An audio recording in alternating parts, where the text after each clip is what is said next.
Do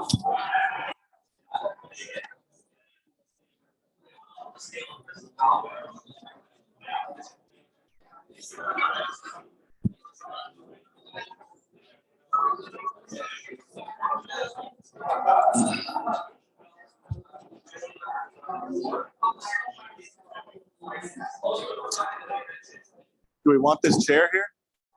We don't.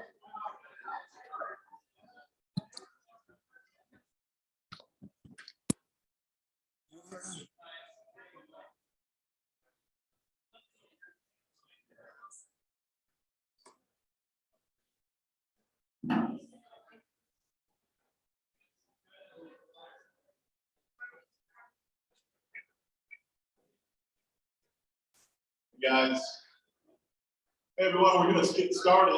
If you could come on this way, we can start the presentation.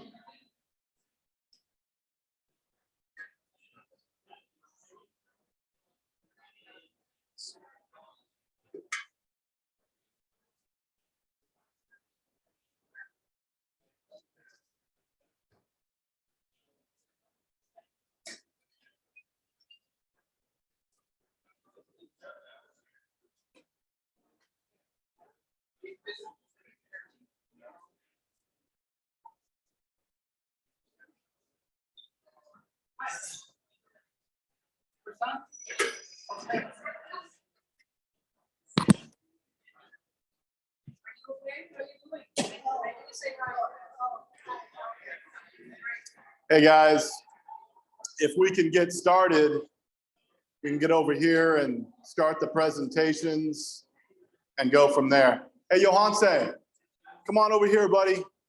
Yeah, right over here. Right over here. Andy, come on over here, buddy. Let's get started. All right. Look at you, man. You got the blue coordinated. I like it. All right, guys, let's get started. So if we can, yeah, come on, Carl. Come on, Carl. Let's go. This vamos, dale. Here we go. REIA Rico, gentlemen and ladies.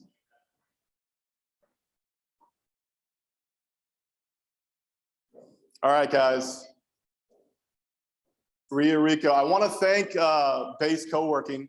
That's where we're at right now.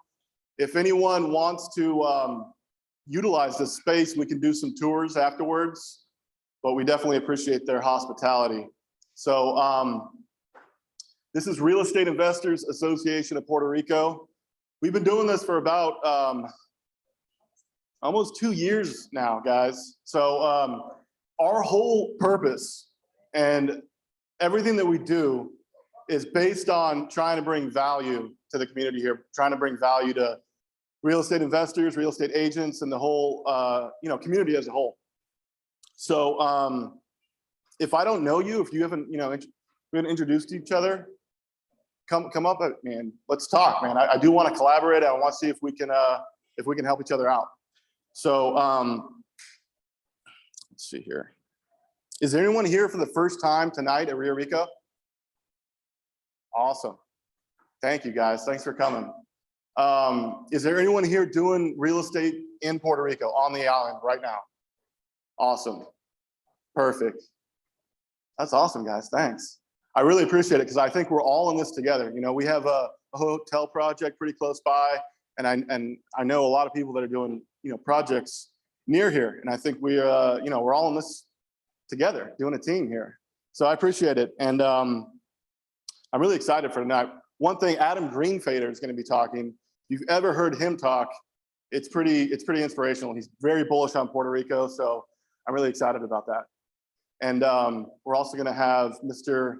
Jonah Du talk about some really cool stuff, infinite banking.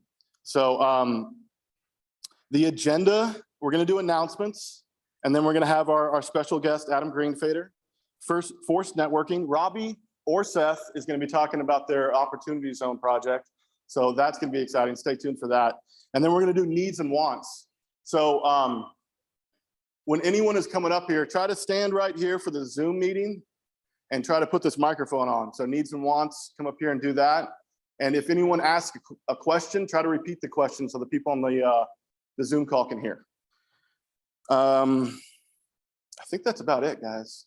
Without further ado, I would like to introduce Catherine Maria, our inspiration, our muse. Thank you. I'm going to be tethered here. Next month, we're going to do this wirelessly. We're trying to make sure the people on the Zoom can hear us. Okay, so thank you all for coming. I just want to find out who came the farthest to be here. So, and who's the closest. So I think I know, but let's find out who thinks they came the farthest to be at this meeting tonight. Okay, Christopher LaRue, how far did you come? Dorado. Dorado, that's pretty far. It's not San Juan, came all the way from Dorado. Can anyone beat Dorado? You were 6, so you might be the closest. Okay. That sounds like a really long flight. All right, Alan, I think you actually came from Long Beach, California. Anyone beat Long Beach, California, or further away than Long Beach? Okay, well, you win for the furthest. Now, Lance, how far away did you come? Were you across the street? Yeah. Okay, so either Lance or Robbie were the closest, and you win the furthest. So anyway, thank you guys for coming. Anyone in this room go to a bus tour or Puerto Rico Investor Mastermind that we put on?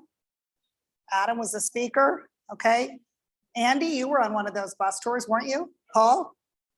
All right, well, we're doing another one. So on January 23rd, we're gonna do another Puerto Rico Investor Mastermind and a bus tour. It's gonna be basically a 3-day event that also has 1 extra day for REIA Rico. So if you are interested in finding out about deals in Puerto Rico and want to really learn and see some of the other deals that people are doing, and also get a chance to talk to tax attorneys, CPAs, people in the government and experts, find out about opportunity zones, about Act 60, tax credits, various tax incentives, then this is a chance to get everyone in the same room and get everyone on the bus. Do you guys want to step outside for a minute? Because you're kind of interrupting the group. So I just want to, okay, thank you. If you need to talk, we'll actually be doing networking later. So we'll get a chance to get out in separate groups and mingle and sort of get out of our comfort zone and meet more people. So let me see what else I have for you on the agenda.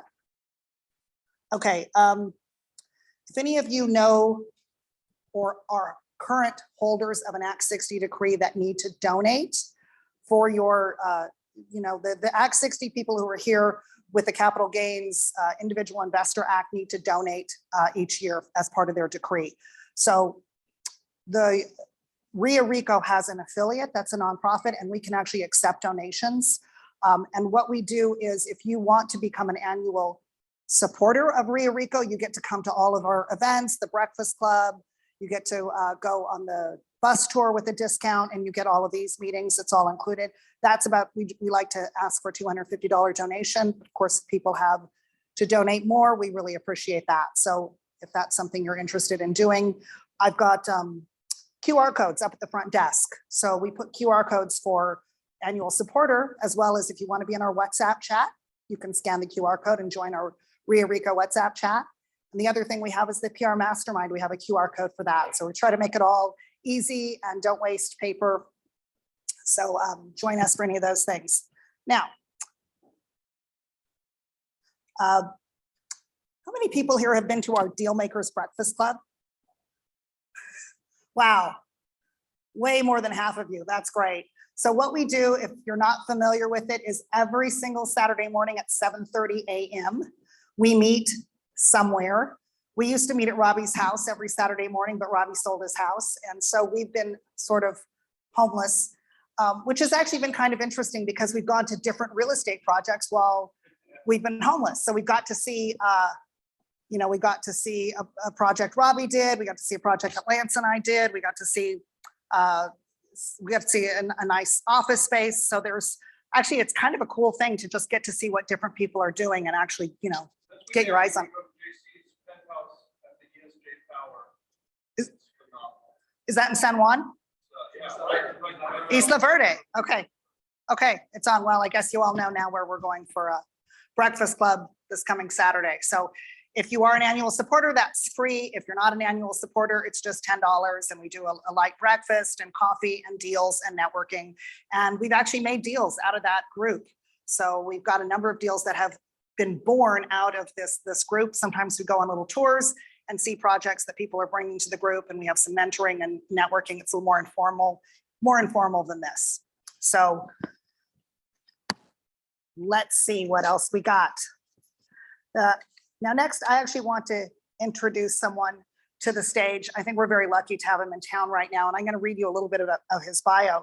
So I've known Adam Greenfader for about 1.5 years now. He's the managing partner of AG&T, which is a real estate development and advisory firm. He's from Miami. Or he's in Miami right now. AG&T specializes in hospitality, residential, and commercial developments in the Caribbean and Latin America. He's worked on over 55 developments valued at over $1.5 billion. And the projects include master plan communities, hotels, private island resorts, and he chairs the Urban Land Institute's Caribbean Council and is the Florida liaison for the Puerto Rico Builders Association. Now, Adam has been working on for quite some time a book called Why Puerto Rico Now? And he's actually here tonight to talk about this book. He's launching the English version of this book here at REIA Rico. And so I'm really honored. So please give a warm Puerto Rico welcome to Adam Greenfader. I'm going to give you this. Then I'm going to give you the tether. And I'm going to get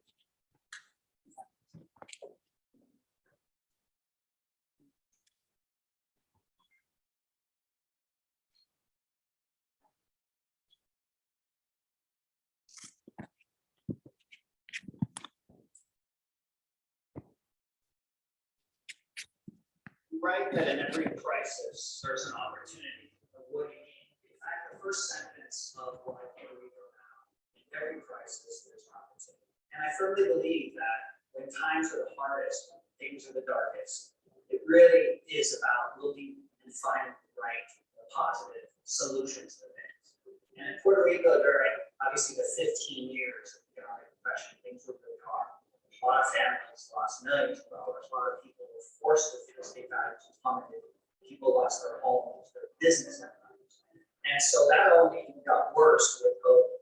COVID came on top of the crisis. Everything got shut down. But then again, in every crisis, you see that with resiliency, with a positive attitude, great things can happen.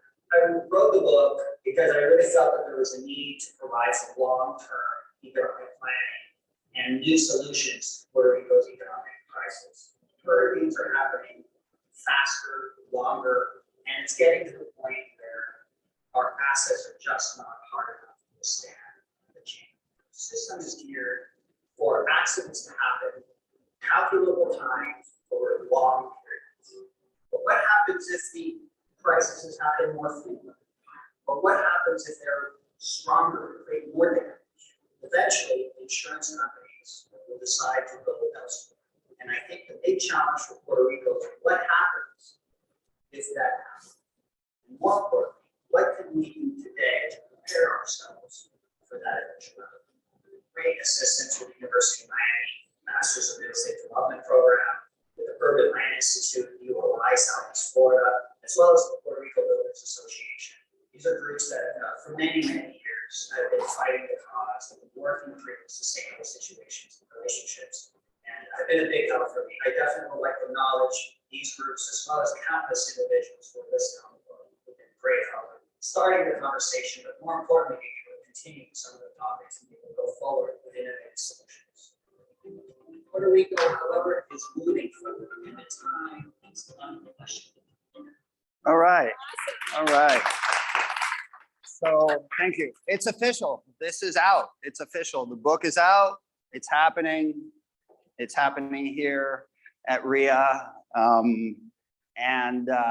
you know, like a lot of you during COVID, I got kind of, my world got thrown around, and I ended up, you know, leaving my office area and working from home.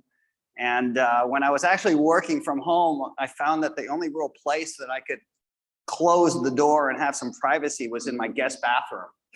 And so I set up shop there. I had a desk that would go up and down. I had a mirror, I had a lock on the door, and I had a toilet, right? So like just everything you need. And this is where I wrote this book. And, you know, I kind of was a little worried that maybe, what I was writing had something to do with where I was writing it. But I can assure you, I've had enough people read this already and review it. And there's actually some quality in the book. So that's kind of my story. It's really about kind of giving back at this point and trying to make Puerto Rico a better place. So when I wrote Why Puerto Rico Now, the vision was not so much to think about kind of like what's wrong or why things don't work, but really to kind of look to the future. And you guys that are here are living in such an amazing time. Just some quick questions. How many have been living in Puerto Rico for 2 years or more? Please raise your hands. Okay, so we have maybe 20%. How many have been living in Puerto Rico for a year, more or less? A year or less? A year or less. Okay, that was a tough question. So you got about the same amount. So Puerto Rico, I would have loved to have this book when I first moved to Puerto Rico, because there's just a lot of things, even if you've been living here 2-3 years, it took me 25 years. I was living here for 25 years. I raised my family, my kids, and there were still a lot of things that I didn't get that were just hard to understand. So I'd like to go through some slides and kind of talk about Puerto Rico, a little bit about the past, the present, but more importantly, the future.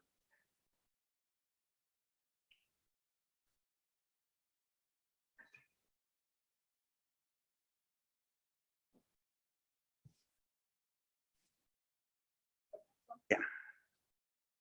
So just FYI, if you do want a copy of the book, it's there. You can scan it. It's available either in book form or audio. Actually, just a quick, for my information, how many of you actually do audio versus reading? I read your book, but I won't do audio. Okay, so you do, and on the audio, hands up, what velocity do you guys listen to your audio? Normal, or do you high speed it? 1.5. You're 1.5. Any twos? No. Okay. Yeah. I mean, I've been talking to people under 30, like, and they're like, yeah, I'm a 2, I'm a 2.5. So it's like a really big thing now to just listen to it so fast that you don't understand it, but you say you read the book. So, you know, that's kind of like what's in these days. So I recorded purposely very slow so I could hit the 2 and the 2.5ers real good. So FYI. So there it is. Let's go to the next slide. And I'm going to try to move through some of these things. And so we're going to talk about the past, the present, and the future. Next. There you go. So again, I lived in Puerto Rico from 1993 to 2016. I was really privileged, right? Because I got to live through the great years of Puerto Rico, where I would tell my friends I can work 8 months out of the year and make money like I'm like 12 months of the year, which was the truth. And then I got to live through the catastrophe, right? I lived through the down times of Puerto Rico where, you know, a plumber would come to my house to fix a faucet, and I'd look at him and go, God, you've got a job. I'm really envious. You know, you can make money. And my developments were sitting, there were no money, nothing to be had. So I've had kind of the two extremes in Puerto Rico. From, you know, basically, that's good. So kind of what do? We connect capital with large residential and hospitality projects. We do it all throughout the Caribbean and Central America. We like to do projects where there's some kind of green innovation. You know, bottom line is if we're not trying to protect the environment and be thinking resiliency, then we just, you know, you shouldn't be living in Puerto Rico. I mean, this place, we are on the front line of the climate crisis. We need to be smart. We need to build stronger. We need to be faster. And we need to have a different understanding about water, right? Our understanding about water today is kind of like, let's just stop the water or move away from it. But we love water. And so maybe that's not the answer. So just for some of you that have been, you know, here or just coming, I think it's really important to just be clear. We are in America, the United States of America, right? So passports, dollars, ATM machine, Walgreens, US military, medical marijuana, it's all here. It's all good. It's all here. It's all US. And then the airlift. You know, Luis Munoz Marine Airport, what ultimately is going to save and make all of your investments is that you get great airlift here. When you compare Puerto Rico's airlift with the rest of the Caribbean, it's one of the most frequented airlines with direct flights to the US. That is what this is about at the end of the day. So we're in America, we speak English, we speak Spanglish. You know, Puerto Ricans are real nice. You make a good attempt at saying hola, gracias, and whatever, and they'll be there for you. You know, so on the language thing, it's easy to move into Puerto Rico. So where and how is Puerto Rico not part of the US? And so this is a kind of something that has a big historical value, but for tax reasons, Puerto Rico is considered foreign, right? So Puerto Rico is treated like a foreign country for tax reasons. There are, as a result of that, you get some tax incentives that you can't get in the US, right? So that's kind of like a double-edged sword. You're treated as foreign, but then you get some advantages on the tax. You cannot vote for a president in Puerto Rico, and you don't have 2 senators, 5 congressmen. Big difference. And then when we look at you know, this is a great photograph. This is World War I, and El Morro was actually used as a landing strip.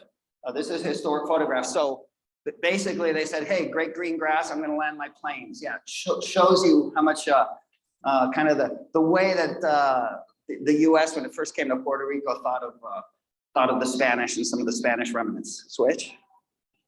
Okay, so 1898, what happens? What happens? Spanish-American War, right?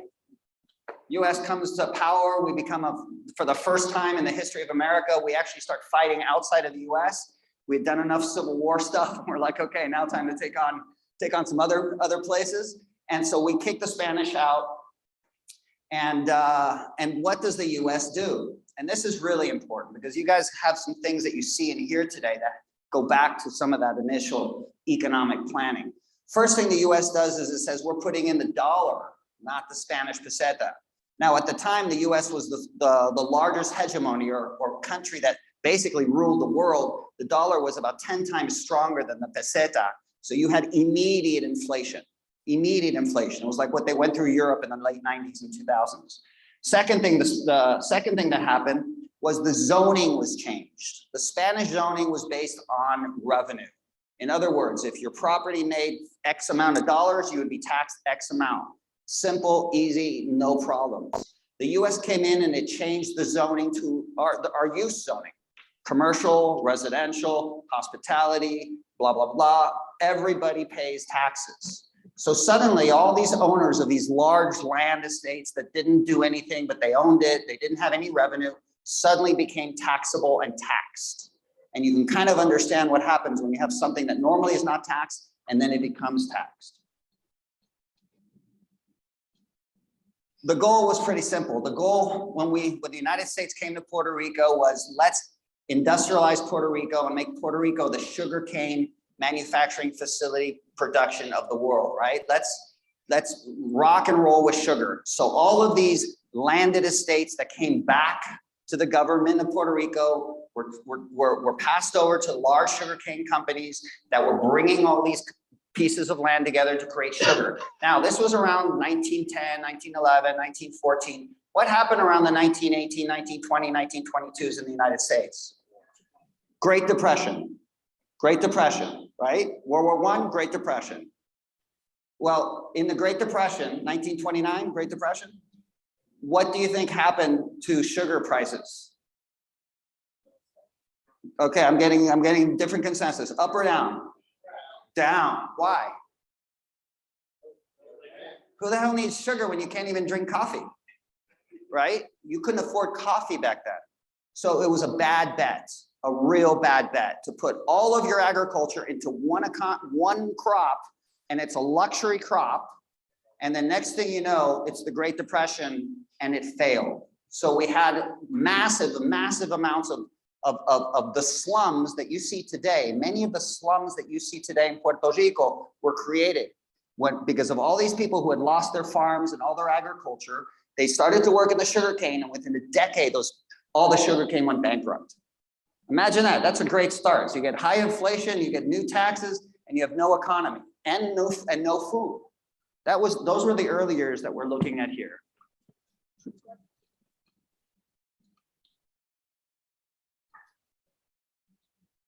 You can see a picture of the fort, beautiful as Marshall. So long story short, Puerto Rico fights in World War I, fights in World War II. We come back, we were victorious, Marshall Plan, time to figure out what we're gonna do with Puerto Rico. And so the government of the US decides that Puerto Rico needs to kind of move beyond just sugarcane. We needs to have some other industries, so manufacturing.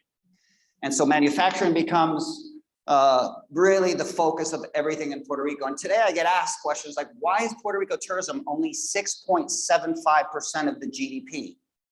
Do you guys, can you imagine that number? Do you know what the GDP of tourism is in the Dominican Republic? Take a guess. Good. What do you think it's in Jamaica? 60, 50, 40. So the rest of the Caribbean, the average tourism in the Caribbean is about 25 to 30% GDP, right? Most of their economy, they have beautiful beaches like we have beautiful beaches. They even have stuff we don't have here in Puerto Rico, but they based on tourism. Puerto Rico does not have a tourism economy. At 6.75%, there's nowhere else to go but up. And the reason was simple. When World War II happened, there was a focus on manufacturing. And then what happened in the 1960s in Cuba? 1959, 1960s, what happened in Cuba? Revolution. And so when the revolution in Cuba came, and all those hotels that were owned, many of them by mafia, and all those hotels were being nationalized by Fidel Castro. Where do you think they wanted to go when they were being kicked out of their hotels in Cuba? What would be a logical, easy place to go where it's a similar language, similar climate, similar American tourism base?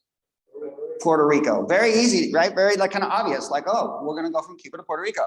Well, Kennedy and Luis Muñoz Marin had different plans.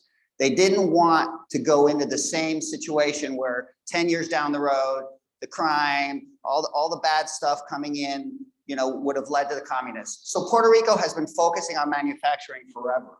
And it worked. It really, really worked.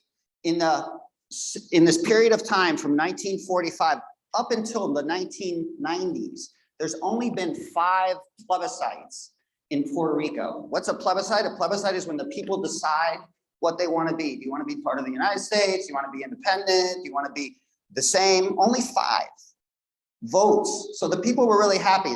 The economy here was amazing. When I lived here in the first 10 years, everybody owned 2 to 3 homes. Like if you didn't own 2 to 3 homes here, it was kind of like, what? You don't have a second home? And oh, you don't have a third home on the other side of the island? Like it was crazy. That was a normal thing. Highest per capita home ownership in the world was Puerto Rico. You can read articles, just go read articles in the 1960s and 70s. They were talking about Puerto Rico being the most amazing economic experiment in the Western Hemisphere. Operation Broodset, correct.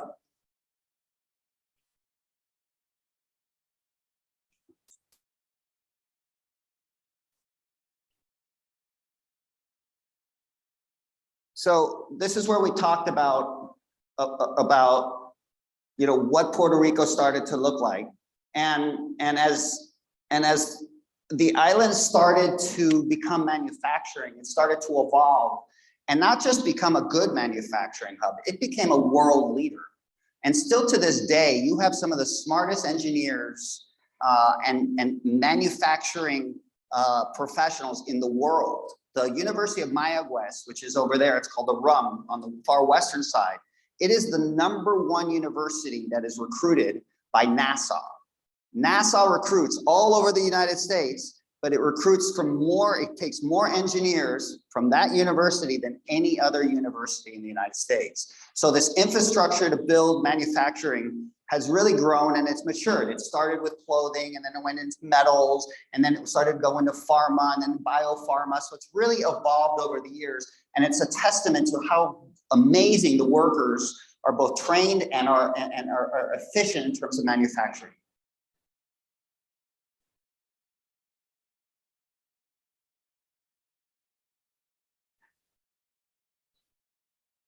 So all of this was just great, right? We got it, we did it. Puerto Rico won, you know, life here is beautiful. Everybody owns lots of homes. Everything is wonderful. You know, it was the greatest place. Time magazine called Puerto Rico the happiest place of the world in 1993. The happiest place, was on the cover, happiest place. Everybody was really happy. Credit in Puerto Rico was the easiest and the highest. So what happened? What happened? There was a section called 936, which was the tax incentive for manufacturing. And this manufacturing tax incentive allowed all the growth of the manufacturing we talked about. And it also provided the local banks money to be able to lend out to other projects, construction, all the construction projects we did were with 936 funds. It was basically a loophole in the law that said if you kept your money in Puerto Rico, instead of paying a 10% toll tax, you'd pay a 4% tax. And that created these huge inventory of banks. There were 12 banks in Puerto Rico. Today, there's only 4. Right? So you had banks all over the place. This street in specifically had 3 or 4 banks on it that are not here today. So when 936 expired, which was this tax incentive, basically the thought of the time was, well, we don't really need the tax incentive. We're going to kind of be better. You know, the government at the time was a US-based statehood party. And they said, well, we'll be more like the US. And it just got passed. And nobody really complained. There weren't all these marches on the street. There were no these artists saying we need our tax incentives. No, it just kind of passed quietly, Congress. And then ever since that happened, the economy of Puerto Rico just kept going down and down and down. Economic depression is how many quarters of negative economic growth? 2, correct. I've heard 3 sometimes. Some people have told me 4. How many negative economic quarters did Puerto Rico have starting in 2006? I heard 60. 60 is good. I'm gonna settle between 48 and 60 quarters of negative economic growth, right? We're talking about 15 years. It would be 15 years times 4. What's that number? Is that a decline? Is negative? Yes, negative GDP, -1, -0.7 GDP, just negative growth, just negative, right? What does that mean? I mean, it's kind of numbers are tough to kind of quantify, but ultimately what it means is empires disappearing, families breaking up, divorces, people leaving the island, right? I mean, massive amounts of people leaving the island. And as I told you guys before, I was a developer. During this period of time, there was no more work. There was no more banks. Banks weren't lending money. If you had a project and it wasn't finished, they were just saying, you're done.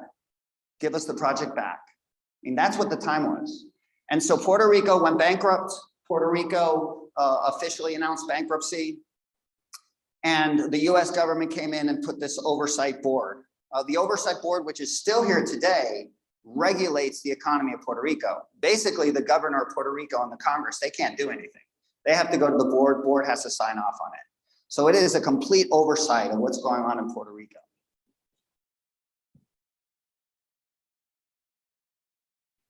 So to make matters worse, in the middle of kind of this economic depression, 2 Category 5 hurricanes come, and then there's earthquakes, and then there was governor writes some emails and texts, and then the governor gets, you know, basically thrown out. But there was a positive thing. He resigned. The governor resigned. Constitutionally, everything worked. And then COVID-19, right? So shit.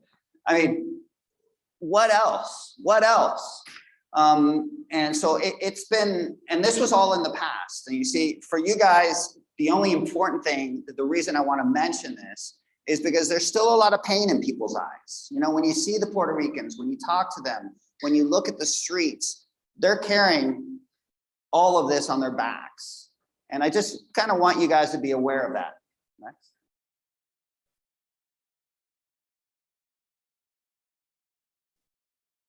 So where are we today? And this is where, when they say timing is everything, all of you that are sitting in this room are really couldn't have better timing than today. The government of Puerto Rico is already restructuring debt. Officially on March 15th of this year at an event we had in Miami, the governor announced that they're officially coming out of bankruptcy, which is always a good announcement. We've had the public-private partnership of electrical authority. And I know the electricity right now is not good. And I know we're still far away from where we need to be, but it's now at least in the hands of a private sector. And if anything is going to be better than the 40 years of the government running the electrical authority.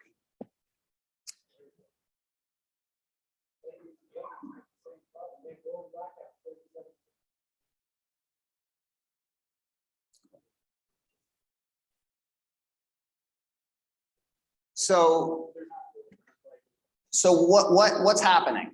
When Puerto Rico went through all this economic crisis and then the environmental crisis, probably the best thing that could happen to Puerto Rico is suddenly Puerto Rico became part of the United States. And it's like miraculously, prior to all of this, about 43% of Americans even knew that Puerto Rico was part of the United States. Actually, I have a question for you guys. When some of you guys that came here, did you know that Puerto Rico was part of the United States? Did you have any doubts? Were there any questions? Maybe it's not, maybe it is. So when you saw kind of Puerto Rico playing in the Olympic Games and they're waving the Puerto Rico flag, did that ever confuse you? Maybe a little bit, kind of like, you know, what is this? Right? And Miss Universe, did that kind of ever? Right, so there's a lot of things that are kind of confusing for people, right? Like, what is this? Are they part, are they not part? Prior to these really bad climatic and economic crisis, only 40-something% of the US knew that Puerto Rico was part of the United States. That number today is over 75%. So we have achieved, through trials and tribulations, we have achieved what was almost impossible for over 150 years, and that is to have the American population realize that the Americans that live here, that you guys that live here are Americans. You guys are Americans. Just because you live on an island, a different piece of real estate than that real estate, doesn't change who you are. And that's a big thing, because that's going to be the beginning of the change. And when you look at the amount of money that's coming into Puerto Rico, $80 billion is historic.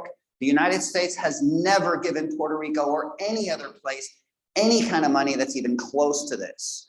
And yes, it's probable that Puerto Rico won't get all of it, it won't spend all of it, and all of it's not going to come as fast as you want. But even if we get a fraction of this, it is still historic. And so this is a huge opportunity that we're looking at. And it's coming for housing, and it's coming for infrastructure, and it's coming for electricity. So the funds are coming in, and you guys are sitting on the top of this massive amount of funding.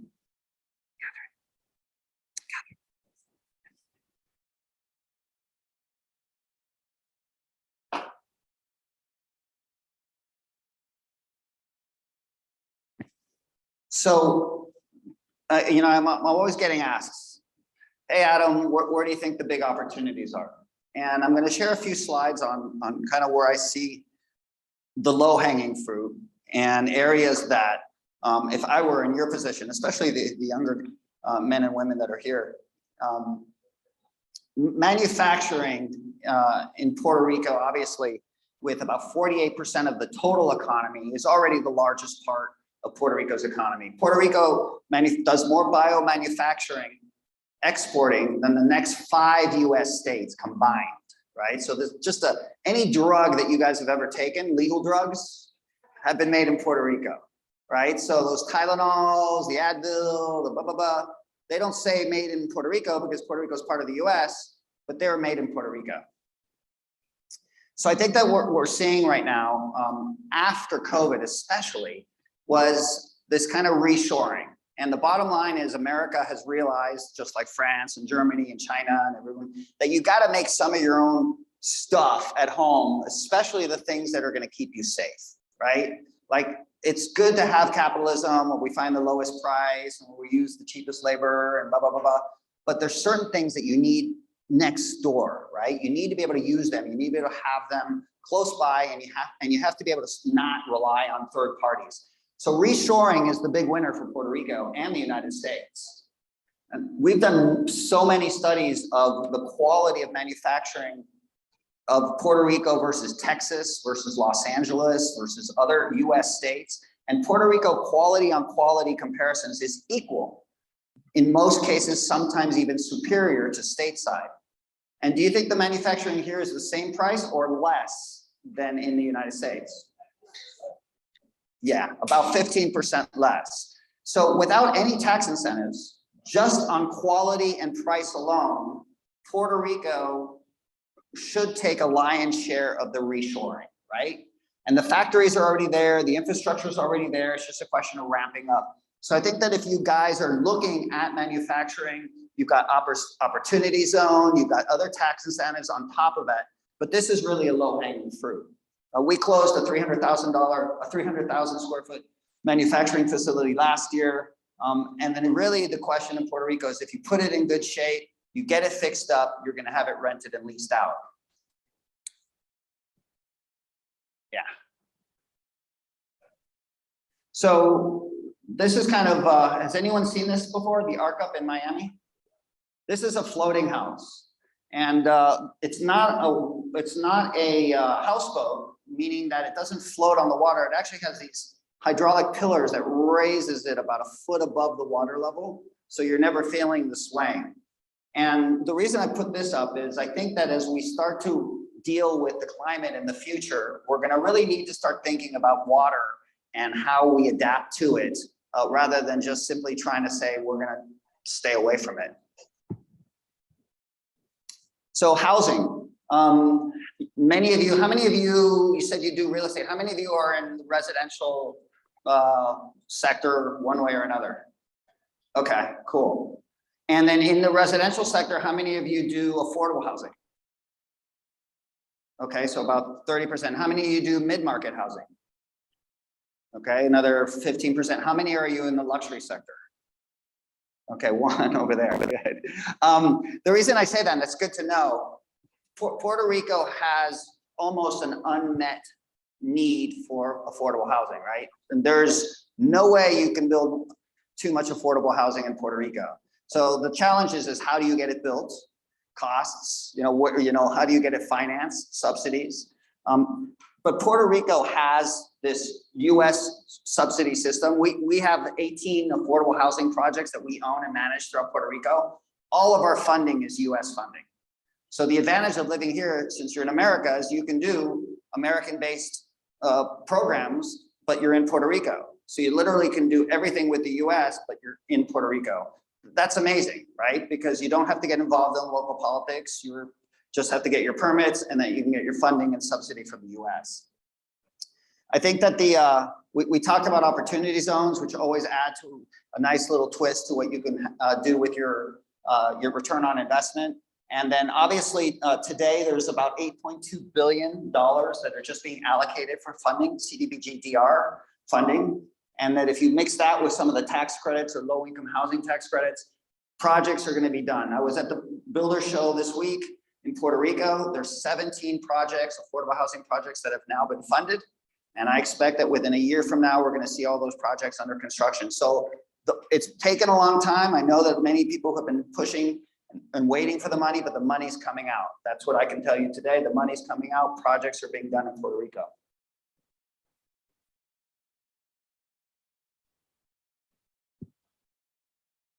So hospitality, what was that percentage? Let's see how much we're listening. What was the percentage of hospitality? You guys are sharp, man. You guys, you need some more wine. You're making this too easy. Yeah, I mean, come on. 6.75%. Really? Now, do the beaches suck in Puerto Rico? Oh, no. Are you sure? Yeah. Okay, but is it like, is there any kind of like old historic town or anything in Puerto Rico? And is there like a rainforest? How about like a bioluminescent bay? So if Puerto Rico doesn't suck, right? And it's got great airlift, I don't get it. So, and the government of Puerto Rico actually is right now introducing and has introduced one of the most robust tourism tax incentives in anywhere in the Caribbean.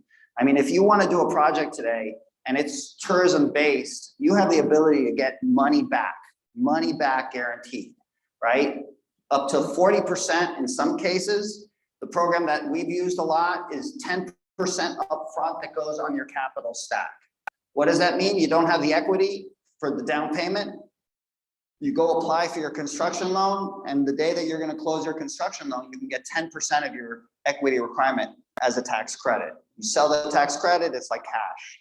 Tourism is going to be a very, very low hanging fruit for Puerto Rico. Whenever you're thinking about projects, think tax incentive, tourism tax incentive. People are getting paid on those incentives. It's a real incentive. I know developers and hotel owners that are getting paid.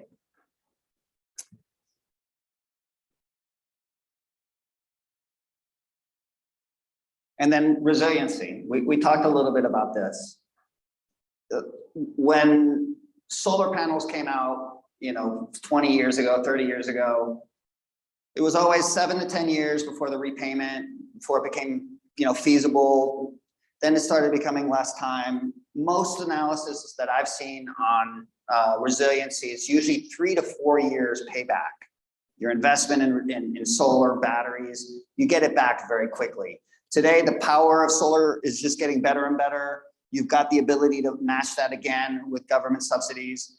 And the bottom line is if you're going to try to make this world a better place, you better start with, energy independence, microgrids, and making whatever you're going to build really strong. Because if it gets blown away, then, it was for nothing. All right, so now we get to the final 2 slides that I have. And this part's a little bit tech kind of oriented and focused. And part of the philosophy of writing this book is one thing is to say that we need to do more and spend more. But if we can't find new ways to make money to pay for those things, then ultimately it either becomes a tax or it just becomes not doable. So we really thought hard. When I was writing this book, 250 different research sources. I interviewed so many people in that bathroom. When I was in my bathroom, I had my camera on, I was recording, nobody knew where I was, but we were just talking and listening. And I think that really the big future for Puerto Rico is the Web3. Puerto Rico has one of the most advanced 5G systems anywhere in the Caribbean, let alone competing with the United States. We've got the technology. There's a big pipe of technology that comes right into Banco Popular, not very far from here. And Puerto Rico's cellular absorption rate and all the other technology metrics are some of the highest. And I think that puts us in a position where Puerto Rico can generate revenues now with these new technologies. And a lot of you guys that are sitting here coming with a background on top of it, you guys have seen it. You guys have developed some of these programs. And I think that a lot of the locals don't realize the power that this is. And I talk about that in my book. Gray matter matters, right? You guys are coming into this island with ideas, thoughts, connections, new ways of looking at it. And we've got to push you guys to the forefront because I think that this is the way Puerto Rico can find new revenues. For me, it's really about big data. It's about taking information and being able to quantify it. In the future, your data is going to equal money, right? Like in the old days, you had a building like this and you put a billboard on it and you can make a couple $1,000, perfect. And then time progressed and you can put a cellular tower on it, you can make some more money. In the future, it's all going to be about sensors and data manipulation and data accumulation. And so I think that when we start thinking about our real estate, we got to start asking ourselves, how do I use that data? How do I leverage that data to really make a better value for my real estate? And so digitalization is going to start to change the way we do things, specifically with our homeowners associations. I think that, how many of you heard about the building falling down in Miami, in Surfside? Okay, so there was for those that didn't hear it, there was a building that fell down about a year ago in Surfside, Florida. And it just kind of fell. Nobody knew why. It was about 40 years old. 90% of Puerto Rico's buildings that you see right here in Condado are 40 years or older. And one of the reasons the building fell is it just couldn't get its money, right? They had a $15 million repair bill. It took them 3 years once they had the report that said they needed to make the structural improvements for them to collect that money, then to be able to get the workers to come. The week that the workers were arriving was the week the building fell, right? Talk about bad timing. Literally, the workers were putting their stuff, the building fell. The reason I mention that is that we've got to find ways not just to make our real estate stronger, i.e. walls and solar panels, but we also need to make the infrastructure stronger, the homeowners association stronger, the technology that allows us to use smart contracts so payments can be faster, so we can have a system that's digitalized and we know where things are. I mean, how many of you lived in a building where the developer turns in the building and then 20 years later, you have no idea where the plans are of the building. You don't know where the soil studies are. You have no clue, right? I mean, you're just kind of starting from scratch, right? That information we need to have, and that information needs to be digitalized. So I think though, whoever starts figuring out the answer of how we harden both the strong real estate, but as well as the infrastructure of the real estate is going to make a lot of money, especially in Puerto Rico.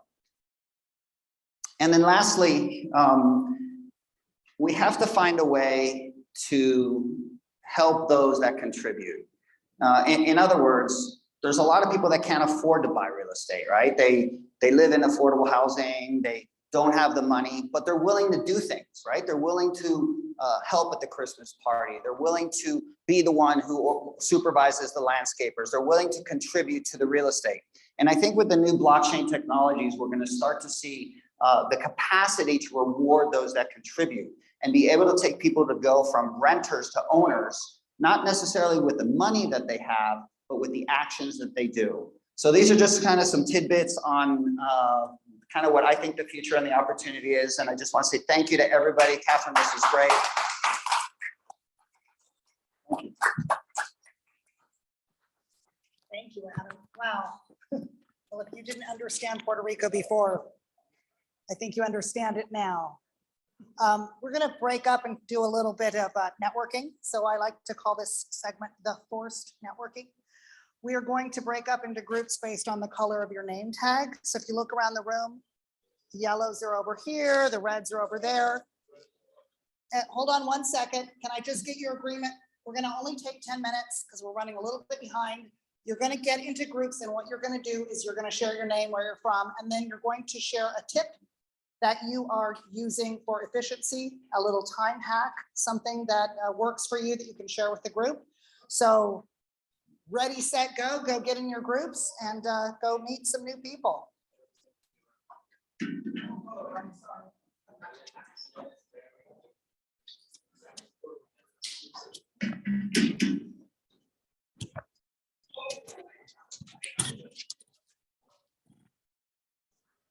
Going over here.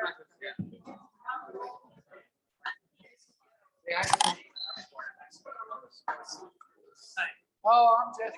We're gonna give away stuff. How are we giving away the book? Okay, everybody. Let's come on back to your seats.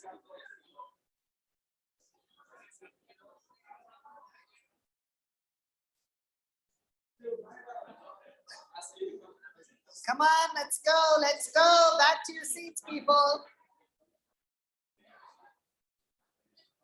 Don't make me call you out.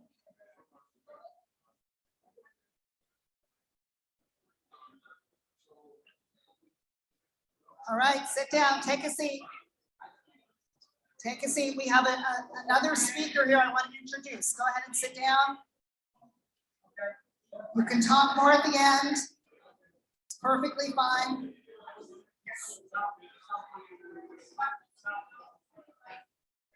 All right, John, have a seat. Paul, have a seat. Okay, Catherine is being too nice. Sit down and be quiet. Do it again. I don't need a microphone for that. Okay. Hey, guys, I want to introduce you to someone and a project that's it's a really, really cool project. And I know there are people in this room that are invested in this project. I personally am invested in this project. I believe in this fund and what it's about. So please welcome Seth. Seth Rosenberg is going to talk about this fund. Do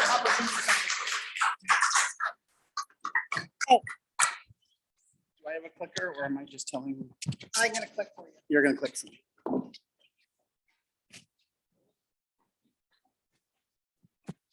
So I'm on a leash now. How's everybody doing tonight? Can you click through?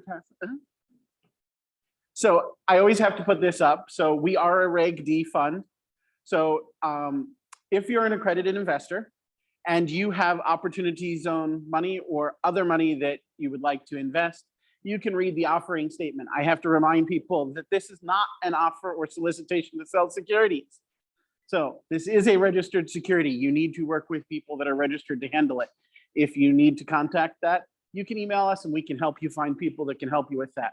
So that being said, as Catherine said, she's invested, I'm invested, Robbie's invested, Alan's invested. We got a bunch of people here that are invested in the fund. So I wanted to give you a little update on, I know we only have a very short period of time, and I'm going to make sure I'm not stepping over onto Catherine's schedule. So some people may have seen this building down the street from here. So the Howiak building is coming along rather well. So we have now cleared out all of the tenants, cleared out, we are almost entirely white box. Our little problem on the first floor has gone away. We purchased the property for just shy of $1.4 million. Current budget to renovate, not including FF&E, is about $7.1 million. And we are estimating a total revenue per available room of $308 per night using the USDA guidelines. So this is, as a step back, all of the funding that we have is a mix of SBA and USDA funding. So we've got some very nice, generous government funding. Combine that with the tax credits that Adam spoke about, and I'll even mention some tax credits that Adam didn't speak about. So let me just run you through some quick math here. So who here has looked into solar at all on anything? So the federal tax credits and the Puerto Rican tax credits can be given simultaneously. So much of Puerto Rico happens to fall in a economically disadvantaged area. And if you happen to use labor that is paid at prevailing wages, which again, much easier here than say in New York City, you'll end up with an up to 50% tax credit on your solar project from Uncle Sam. On top of that, you get the solar tax credit from the territory of Puerto Rico, another 30%. We're up to 80%, right? This is a hotel project. We're getting a 40% tax credit from the tourism authority. So wait, we're getting 120% tax credit on solar project that we are financing over 29 years with government money. Do you think that financially works well for some investments? So if you can show the next slide. Just a little bit more, then we have the Manatee project, which is almost about to open. Next slide, please. The Cabo Rojo properties. I was just out there on Sunday. Whoop, where am I moving? I don't want to, I thought I had to stand there. Do I not have to stand here? Okay, I'm good. So properties in Cabo Rojo, we are all the way down on the southwest end of the island, right across from the salt flats. So our top floor will actually get a view of the ocean on one side and the salt flats on the other. So how's that for a nice view from your hotel room? Then we are working on a property in El Coquí, or called the El Coquí right now. And the property is currently a motel. Now, who knows what a motel is in much of the Caribbean? Okay. We've been told, according to the current staff there, that about 3 days a week, they go to get away from their family to sleep. And about 3 days a week, they go to be with people to sleep. And it's generally rented several times per day.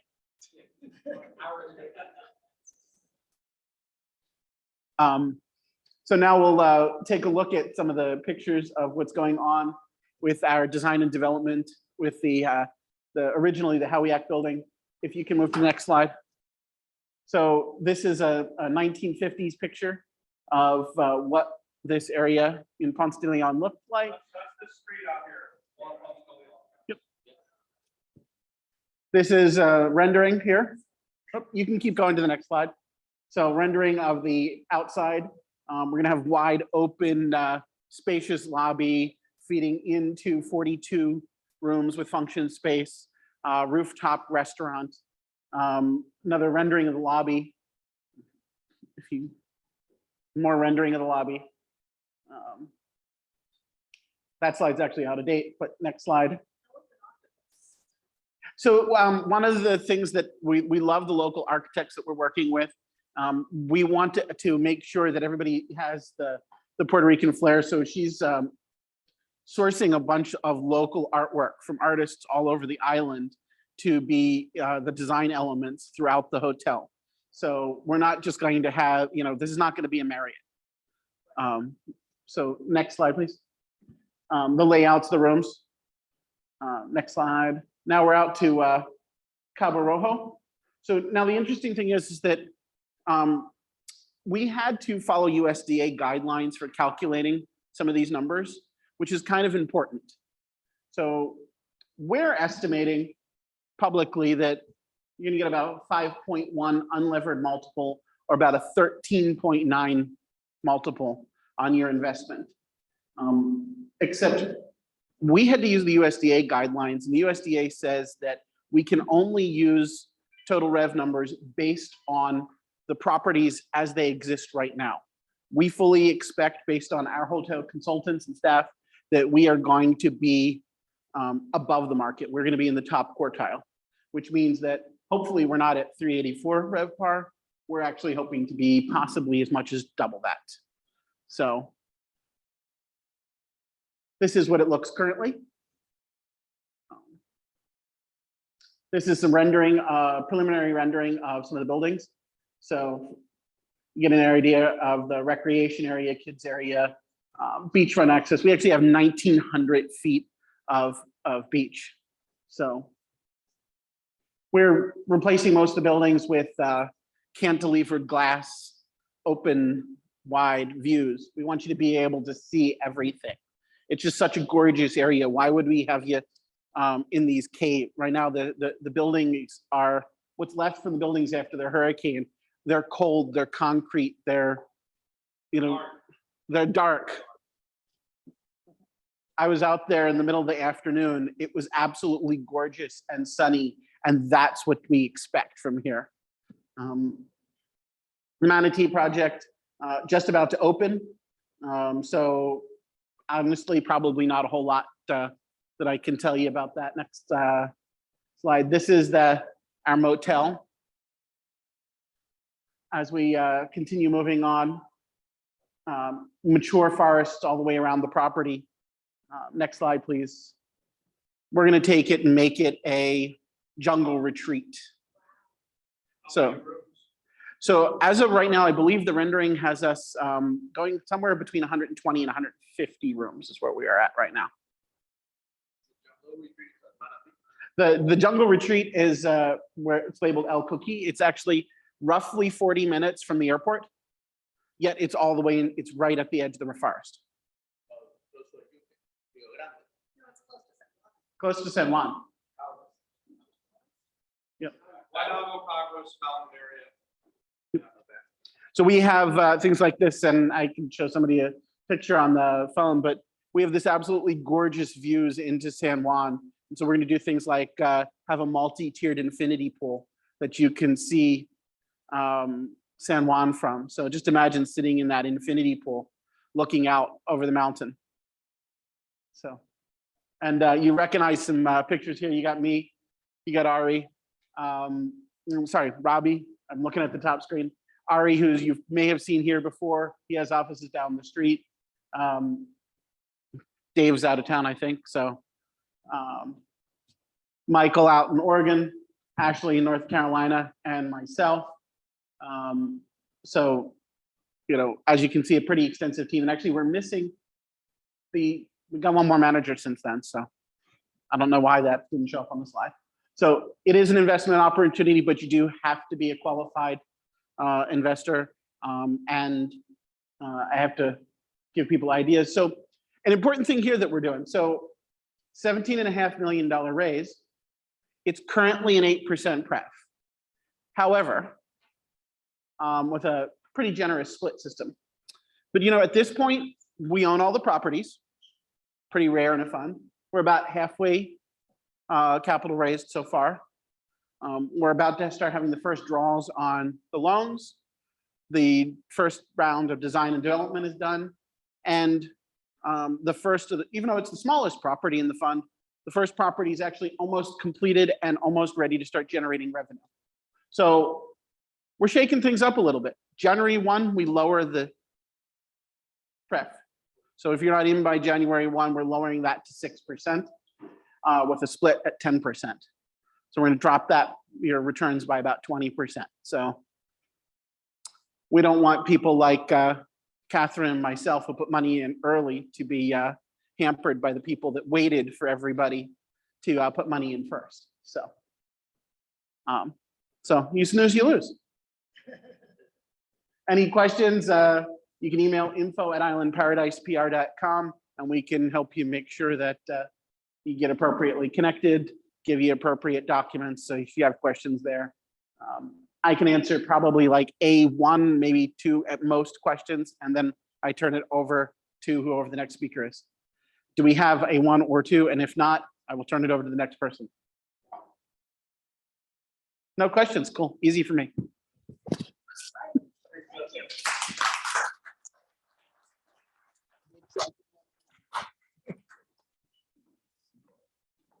All right, great. So we now have our featured speaker that came all the way down to talk to us in Puerto Rico. His name is Jonah Du. He has a background in conventional banking and insurance sales.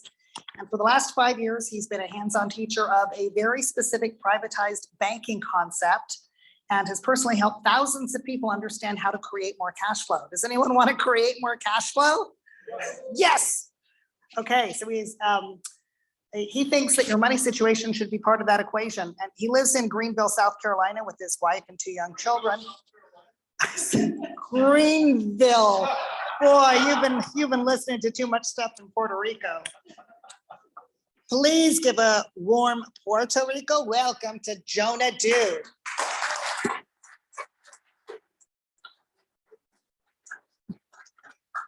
You get one of these. You get to be tethered. Okay. And one of these, and then you can, sure. We're gonna set them up with technology.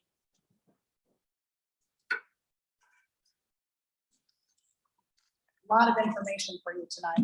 Has anyone heard of infinite banking?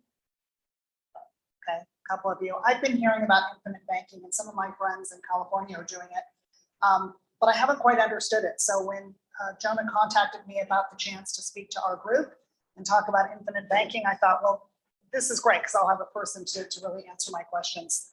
So something about how to be your own bank, something about how to make more cash flow. So let's find out what he's got to say.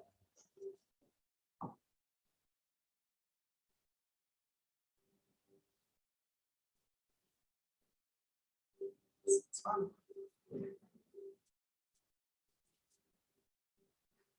Where'd Seth go?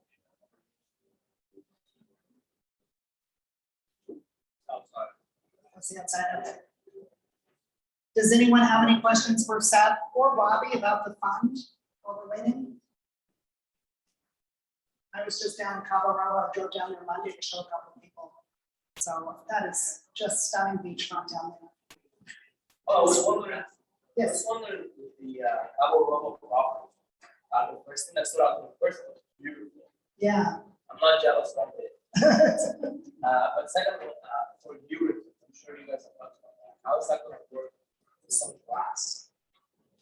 And we've already, It's already great glass. Okay. We've been hit by 2 hurricanes. So we're still holding the standing. yeah, that's true. So, You ready? I'm ready. All right, let me pass it over to Jonah. All right, thank you. Thanks, everybody. Sorry for a little bit of setup there. Like she said, my name is Jonah Du, and today I'm going to talk to you a little bit about your money. That's what my talk is about. So I've got a few just so you all know, my talk today is interactive. Okay, I got lots of questions coming for you. I want honest feedback, responses. We'll even play a little game with what we know about money and what we know to be true to start this conversation a little bit. But let me ask you a few questions. So like she mentioned, anyone in here heard of infinite banking before? I didn't see the hands. 3, 4. Okay, I like it. I like it. What about those? Well, let me ask you this. You guys came out here tonight to learn something, yes? Okay, cool. Have you learned something so far? Okay, great. Would it be okay if you learned a little bit more before the night was over? Okay, cool. So I've got a proposition for you. Today, I'm going to teach you specifically how you can purchase something. So you give money to someone, you get something, whatever you wanted to purchase, and then get the money back. If I could really show you how to do that, would that be a good evening? Yeah? That'd be worth your time? Cool. What if I could teach you how to save and spend money at the exact same time? What about that? Good evening? Cool. I'm going to walk you through a few of those things today. But like I mentioned, today is all about your money. And I've got my clicker in my pocket. I forgot to get it out. Here we go. So just like she mentioned, my name is Jonah. I'm from Greenville, South Carolina. It's actually my very first time in Puerto Rico. And it was, thank you. And it was awesome, actually. I've had an awesome day. I got here late last night.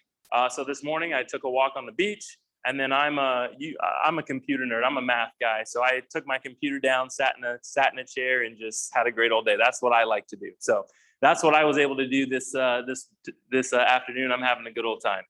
Before I get started, I want you guys to know that everything that I'm going to talk to you about came out of this book. Okay? Nothing that I'm going to talk to you about is made up. I don't have anything to sell you. I did not bring any copies of the book for you to buy. If you're interested in that book, it costs $22 on Amazon. You can go and get it. I highly recommend that you add the book to your wealth building library. But everything that I'm going to talk about this evening came out of this book.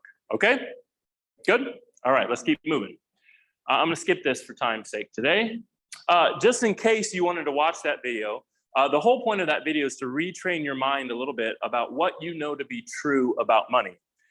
The point of it is for me to say to you that sometimes things are just misclassified in our mind. We've grown up thinking it's one way. We were told it was that way, whether it's by our colleagues, our friends, our family, and we've just always accepted it, and it just might not be true. So that video that we skipped, and we're only going to skip it for time, is called The Backwards Bicycle. If you're interested, go watch it on YouTube, The Backwards Bicycle. But to get started, we're going to need a little bit of interaction. So would you all agree that sometimes some of the things we've been told or taught about money have been just a tad misclassified? Yes. Yeah? Okay. So to start, we're going to have a little fun. We're going to go over some other things that have been misclassified in our lives. So I'm looking for feedback. Anybody know how long the 100 Years' War was? Wrong. Somebody else. 120. 4? Oh, close. 116. 116. All right. What about this one? What country's known for making Panama hats? Cuba. Nope. Nope. Nope. Oh, you guys are getting close. Ecuador. I should have put a Puerto Rico question in. That would have been better.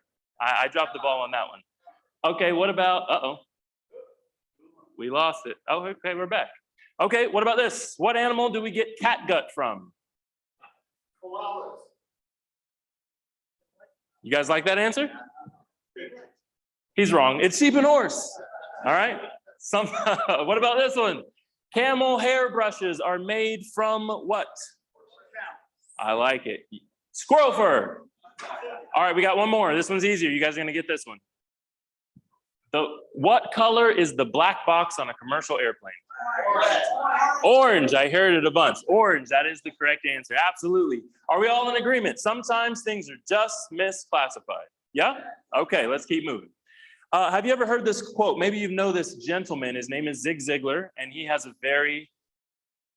quote that I think about a lot. I think about it almost every day. He says, money isn't everything, but it ranks right up there with oxygen. How many of you believe that? Yeah? Right? It's just a little bit nicer to have some, right? You can do a little more. You can help a few more people. That's what it's all about. Cool. So we've got one more example. I'm going to pick on somebody. Raise a hand. Who wants to get picked on? No, I like it. Yes, sir. What is your name? Andy. Okay, I've got a question for you. I'm not going to ask the group, but I'm going to look for your answer specifically, okay? Let's say that you're in the market to buy a new car, and you've got $25,000 saved up at your bank, okay? Now, this bank is special. Since I've never been to Puerto Rico before, I don't know the names of the bank. So today, it's going to be the Bank of Jonah. I'm your banker, okay? And since I like you, Andy, we've just met, I'm going to offer you 4% interest at my bank. Now, I know, okay? There are no banks that are offering 4% interest. Would you guys agree? It's like 0.0004, right? But at my bank, I like Andy. I'm offering 4%. You got $25,000 saved up, okay? So you walk into the bank, you go up to the teller, you say, I want to withdraw my money because I'm going to buy a new car. The car's 25 grand, okay? I'm the banker. I've got an office. I hear you. I come running out. I say, Andy, what's going on? Are you closing your account? You say, no, I'm not closing the account. I just want to buy that car. I saved up the money. I want to go purchase it. And I say, Andy, no way, man. Don't do that. Let me loan you the money. And you say, okay, Jonah, listen, I like you, right? You cracked a few jokes up here to start, but listen, I'm not interested in that. I don't want to pay the interest. I don't want the payment, whatever your reason is, I don't want the loan. And I say, Andy, no, listen to me. I know you're earning 4% at the bank. That's great. You're going to take all the money, buy the car. But listen, if you let me loan you the money, I'll only charge you 6%, Andy. I'll only charge you 6% on your car loan. And don't worry, you'll actually come out on top. So here's my question for the group. Would anyone call me an honest banker? Honest banker. I told Andy, do not take his money out. Let me loan you the money. You'll come out on top. Anyone call me honest? I had two hands. Andy, what's your answer? Yeah, you're not a banker. I'm an honest banker. I like your answer. Anyone disagree with him? Oh, Catherine disagrees. Okay, now the hands are coming up. You can be honest. It's okay. Disagree. Okay. Believe it or not, I was telling the truth, and it's all about the way that the money flows. And sometimes our brains don't put that together. So to prove it to you, I've got calculators up on the screen, and we're going to do the math. Okay. So 25,000. I know it's small, but on the right-hand side, $25,000 in the bank, earning 4%. That's what I told you. Yes. Okay, great. And at the same time, I said, no, don't take that money out. Let me loan you $25,000 and I'll charge you 6%, right? That was the equation. Okay, let me ask you, how long is the average car note? 5 years. I like that answer because I've got 60 months built into my slides. So point for you. Okay, 60 months, 5 years. Is that okay? Okay, cool. So let's do some math. That means your monthly payment would be $483.32. That sound like a normal car payment to you? Okay, let's multiply 4332 times 60 months, and it comes out to $28,999. I'm an easy math guy. I'm going to round to 29,000. Everybody cool with that? Okay, great. Does that mean that we paid $25,000 for the car, but we also paid $4,000 of interest? Everybody cool? That's how it worked. Okay, great. Let's go over to the savings account. $25,000, 4%. If we left it in the bank for 60 months, your bank balance after 60 months is $30,525. Now, I don't know about you. I told you I was from South Carolina, and I don't think we're doing math differently than they're doing here in Puerto Rico. But where I grew up, they told me that $30,525 was a little bit higher than $29,000. What about you? What do we miss, right? For those of you who said, no, it won't work. He's not being honest. What do we miss? I like it. Inverse compounding. I'll give you a better explanation or a visual explanation. That one's great, but a visual explanation so you get it. At the bank, your savings account is on an increasing scale. It always is going up. Over there with the car note, you're on a decreasing scale. Every time you make a payment, the balance comes down. Does that make sense? So over time, which one's going to win? The one that's coming down or the one that's going up? The one that's going up, right? Even though our brains told us, no way, if I'm earning 4 and paying 6, I'm losing 2. But that's not the way that money actually flows, is it? Okay, everybody okay with that? Can we move on in agreement that it is possible to earn money at 4, pay at 6, and make money? Right? Okay, just checking. Let's keep moving. Today, I'm going to talk to you about dividend-paying whole life insurance from a mutual company. And I know what you're thinking. I wish you guys could stand up here and see your faces now that I said that. I know what you're thinking. You're going, what in the world does insurance have to do with cash flow, have to do with money, have to do with buying something and getting the thing you bought and getting the money back, right? But by the end of this presentation, I promise you that you'll understand that dividend-paying whole life insurance from a mutual company works more like a bank than it does insurance, okay? We're gonna talk about why we're using this product, and then we're gonna talk about how. One of the first reasons why we're using this product is because this is what banks use. Conventional banks own more dividend-paying whole life insurance through mutual companies than they owned in land and buildings combined. If you want to look that up, the website is called BOLI, B-O-L-I, stands for Bank-Owned Life Insurance. You can also go to the website that's called BOLI-COLI, Bank-Owned Life Insurance and Company-Owned Life Insurance, and you can see how much of this product these organizations hold. Now, here's my question. If they own more of this product than they do of buildings and land combined, do you think that they're dumb, or do you think that they know something that you don't know? The latter, right? The second reason we're going to do this, use this product, is because this is what the wealthy do. I probably don't have to introduce the names on the screen to you folks in the room. We've got Walt Disney. He took money out of his dividend-paying whole life insurance to start Disneyland. We've got Ray Kroc, who took money out of dividend-paying whole life insurance to start his ice cream shops that eventually made it McDonald's. We've got JCPenney, we've got Rockefeller. If you want some more recent people, the head Michigan football coach, I'm saying that wrong, the head coach for the Michigan Wolverines, Jim Harbaugh, currently gets paid out of dividend-paying whole life insurance from mutual companies. Last I heard, Joe Biden's got about 5 of these policies active before he became president, and then of course they stopped sharing stuff after that, right? Okay, again, you think they're dumb, or they might know something you don't know? Probably the latter, right? Let's keep moving. Just to be clear, there are other types of insurance that you have probably heard of: universal, index universal, variable, and variable whole life, and term insurance, and we are not talking about those, just to be clear. Dividend-paying whole life insurance from a mutual company that pays dividends. So I've got another question for the group. Who believes in compound interest? I like it. I see a lot of hands. Einstein said compound interest was the 8th wonder of the world. Okay, I got a second question.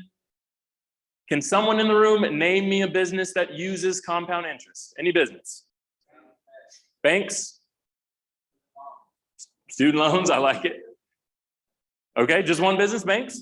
No, nothing else? That's fine, one business. Okay, so here's my question for you. For those of you who are thinking banks or said banks, do they actually use compound interest? Now, I know that they charge compound interest. I know that they can pay compound interest, probably don't. But do they actually use compound interest? Here's what I mean. If you take a $20 bill to your local bank and you deposit that $20 bill, write your name big on it and give it to the teller, can you come back 30 days later and get that $20 bill? No. What about a week later? What about an hour later? Why not?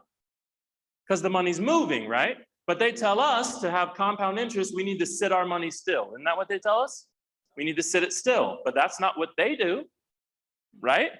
Do they actually use compound? Let me ask you guys a question. How much money does the grocery store make if groceries are compounding on the shelves? Nothing, right?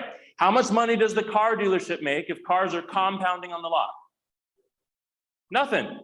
Now, how much money do they make if they're moving, buying and selling, right? Does this make sense? But they tell us to sit the money there. Okay, let's keep moving. I got some more questions for you. Is a dollar worth more today or in the future? Today. And if you're confused about that answer, just think about how many candy bars you could have bought with $1 way back when, and the half of one you can get with $1 now, right? Okay, great. I like your answer. Today. What about this one? Are taxes going up or down? Up. Okay, now we're not politicians in the room, right? So we can't say for certain, but generally they go up. And even if they don't go up, aren't we generally taxed on more things, more categories? Okay, great. So I got some question marks by that one because we're not certain, but I agree with you. They're probably going up, right? Okay, one more. If you had a choice, would you rather pay tax on the seed, the small amount, or the harvest, the big amount? The seed, right? I agree with you, but here's my question. Why in the world do we do things with money that we would never do with the stuff that money buys? Here's what I mean. You'd never buy a loaf of bread, put it in the freezer, and wait 30 years to eat it, right? You'd never do that. You never buy a car and put it in your driveway and not drive it, right? But we continue to do that with the money. You guys realize that all three of those questions, you guys actually are violating if you're using any type of qualified plan. Yes? Any type of government-sponsored plan, right? Any type of government-sponsored plan, we're violating those three questions that we all just agreed on. Because aren't we giving up good dollars today to get paid back with weaker dollars in the future, right? The tax is always going to be there, right? And when the tax comes, it's going to be on the harvest, what it grew to, not the seed, what we put in, right? But they've told us and taught us and continue to use the government-sponsored plans, put the money there, lock it up, don't use it. But we never do that with the stuff that money buys, and that's what money's supposed to be, right? Before we continue, let's give a definition of money. Anybody have a definition?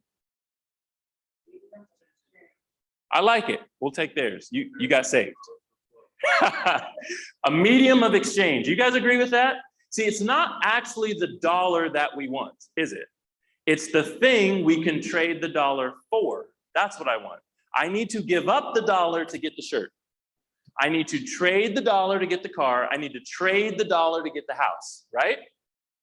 But yet we continually do things with money that we never do with the stuff that money buys. Does that make sense? We would never put money in the freezer and not eat it for 30 years, right? And I know sometimes when I give this speech, I've got somebody in here that's going, but my company matches me if I use the plans, and they tell me it's a good idea. Okay, I hear you, but here's my question. How good is 2 loaves of bread that go in the freezer and you can't eat them for 30 years? How good does that taste when they come out? Are they still freezer burned, right? Is the tax still there? You see where I'm going? Let's keep moving. This one's a tad small for those of you who are going to be in the back, but I'm still going to go through it because it's important. Ever so often when I give this talk, I've got somebody in the room that either shouts it out or is just thinking about using some sort of investment vehicle that's tied to the market. And the reason I've got this slide is to kind of just talk about average versus actual. So actually, instead of using the numbers on the screen, I'll do something a little different just because I know it's small for the folks in the back. So here's my question. I need somebody in the room who's decent at math. I got 3 questions to ask you. Yes, sir, I'll use you. Can you tell me your name, please? David, okay. So here's my question for you, David. Let's say you've got $1,000, okay? And you have a really bad return one year and you lose 50% of the money, okay? So how much principal do we have now? $500, okay, great. And then the next year, you have a great return and you make 100% on your new principal. So how much money do we have? 100% of $500. Another 500, we're back to 1,000. So would it be true that I could stand up here in front of the room and say, David has the best investment you've ever heard of. He averages 25%. You don't average 25%? 1 year negative 50, the next year positive 100 divided by 2, that's 25%, right? Does that make sense to you guys? But how much actual money did he make? Nothing. So and I like that. I normally pass that, right? But you said it. And he lost 2 years. Let's talk about it. How many of you understand that sometimes if you put money in the market, it goes up and sometimes it goes down, right? Are we understanding also that if you lose 10%, you have to make more than that to get back to even, not to get ahead, to get back to where you were? Does that make sense? We have $1,000 and we lose 10%, we're down to $900.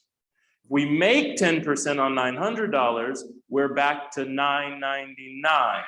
That's not 1,000. We've got to make 11.1% just to get back where we were, and that's not ahead. And just like you said, and we've lost the time, right? But yet they continue to tell us to put the money there. They continue to say it's going to be okay, right? Isn't that crazy? I got one more for you. This one's going to be a little smaller too, but this is going to be fun. You guys might have heard this question before. It's getting more popular, but I've got a little twist to it. So here's the question.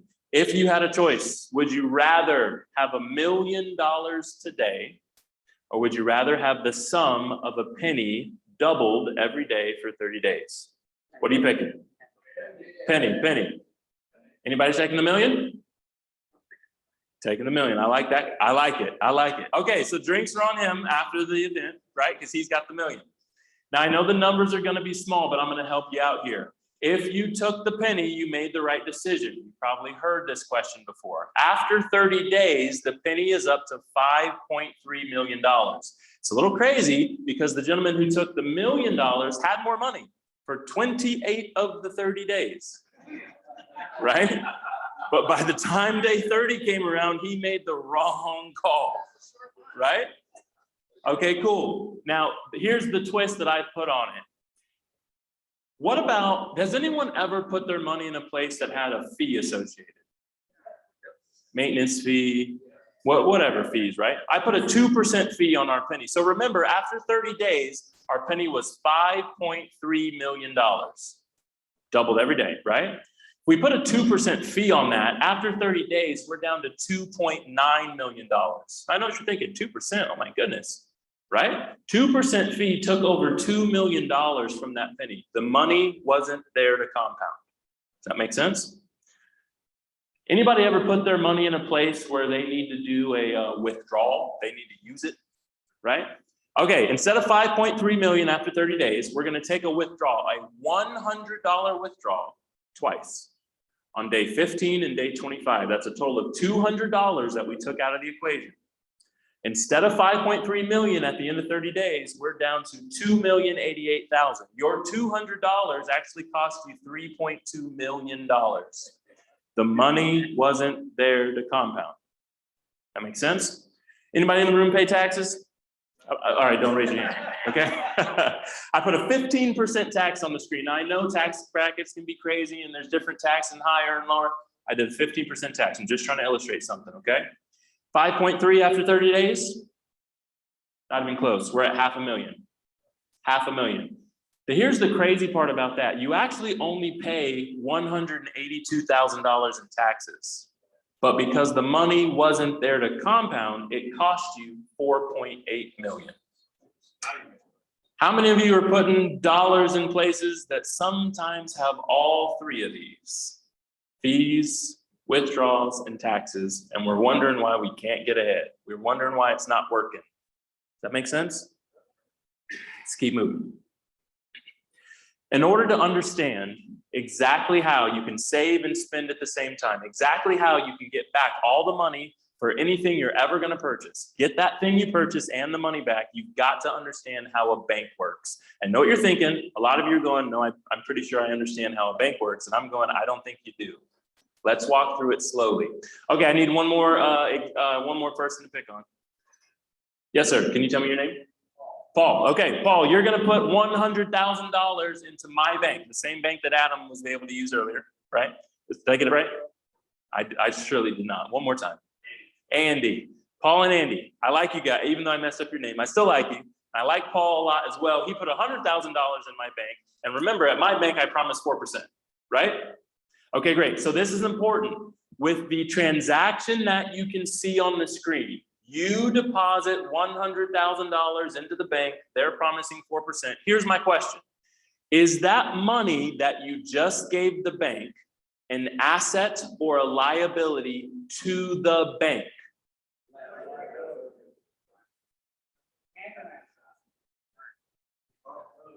We got a smart room. Paul, what do you say? I like it. Right now, with what we can see on the screen, it is a liability. They owe you 4%. But you guys have answered the question appropriately. They're about to do something with it because money doesn't sit still at the bank, does it? Even though they tell us to sit ours there, is that what they do? Mm-mm. They're going to take that money and they're going to loan it out. Anybody ever been to the bank and got money for a house? Right? Now, when you go get that money from the house, for the house, they're going to upcharge it a little bit. So I know the numbers are small, The bank promised Paul 4%, and they're putting 7% on the house. Now, don't get hung up on the numbers, everybody. Just trying to prove a point, right? They're gonna upcharge a little bit on the house. When you go buy the house, do you not pay the seller, and the seller puts the money where? Back in the bank, sometimes the same branch, right? And then when the bank gets money, it's a liability. So how do they turn it into an asset? There you go, they go loan it out. Anybody ever been to the bank and got money for a car? Right? Then you go to the car dealership, you give them the money, and the car dealer puts the money where? Back in the bank. Anybody ever been to the bank and got money for a home remodel? Then you pay the contractors, and the contractors put the money where? Back in the bank. What about credit cards, debt? I know you guys can't see the numbers, but I was really generous on the credit card number. I only put 12% on the screen. I've seen some of these credit card numbers, it's a lot higher than that, okay? There we go. And they put the money back in the bank. So here's my question. Who looks like they're in charge of this situation? Bank, right? Okay, let's do some math real quick. I know you can't see the numbers, so I'll help you out. The bank offered you 4% on your money, but they went and did the house deal at 7%. So how much more percentage-wise did the bank make than you made? 3. Okay, on the car, they did 8%. They promised you 4, they did 8. How much more did the bank make than you? 4. Okay, great. On the home remodel, they did 9%. How much more did the bank make than you? I like it. And on the debt, on the credit cards and stuff, they did 12%. So they promised you 4, they did 12. How much more did the bank make than you? 8%. So we got to add all those up, right? You did 4, the bank did 20. I gave you the punchline. How much more did the bank make than you? 500% more. Does that make sense? Percentage-wise. 500% more on your money. You made 4, they made 20. It's 500%. Let me ask you a question. How much risk did they take? Some, but they offset the risk by the interest rate, did they not? And if you were too risky, they weren't going to loan you the money in the first place. Right? Whose money did they use? Yours. Banks make between 400 and 1,300% annually on the money that is left there. If you're interested in looking that up, you can go to BauerFinancial.com. You can look at any bank you want to, small, big, medium-sized, credit union, it does not matter. Been doing this presentation for about 5 years. I always say this: if you find a bank that doesn't fit the criteria, you owe it to me to text or email me and tell me, and I'll change the presentation, but it hasn't happened yet. Does that make sense? All right. We have been taught to lock our money away, put it somewhere safe where you can grow it and it'll be there later. Meanwhile, they get to use it. We've been taught to give our money to someone else to manage. They know better than you know. They can do better with it. We've been taught to take risks. And what I'm here to let you know is I'm going to teach you, nope, we're not going to lock the money away. Doesn't everybody have stuff to buy today? Right? Does that make sense? Okay? Not to give your money to someone else. I think you guys can manage it just fine. And not to take any risks.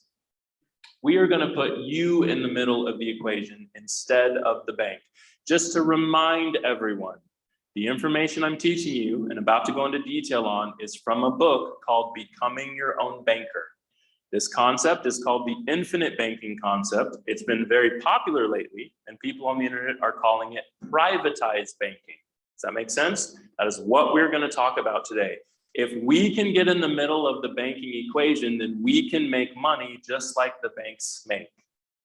Buying all the stuff that you guys already have to buy anyway, that you normally go to banks or other people for anyway. Does that make sense? And that's what we're going to talk about. So here is how a dividend-paying whole life insurance policy works in its simplest form. You've got 3 separate pools of money inside a dividend-paying whole life insurance policy. The first is premium deposits. It is called premium deposits, even though I know what you're thinking, in order to get a policy, I've got to pay a premium. But if it works like a bank, don't we put deposits into our bank account? Anybody ever put too many deposits into their bank account? Me either. Maybe one day, but not anytime soon, right? Okay, great. Here's what's important. When you pay your premiums, the insurance company gives you cash value and your death benefit. Does that make sense? When you pay your premiums, they give you the other two. They are separate. Here's where it gets fun. Anytime you want to spend the cash value, and today I'm going to teach you that when I talk about spending cash value, we are spending it immediately. When I say immediately, I mean within 30 days. Everybody got it? We're not waiting. We got stuff to buy. When you spend your cash value, keep an eye on the red cup. When you spend your cash value, the cash value comes out, the death benefit decreases dollar for dollar, but what happened to the red one? Stayed the same. The insurance company guarantees, that's not my word, it's theirs, it's in the contract, that they will pay you interest on the deposits that you put into this type of policy, into your bank. I'm going to show you how cool this is in just a second. In front of you, you guys should have a piece of paper. I think we got them all handed out. I've got more just in case people don't have them. Everybody have one? Cool, I like it.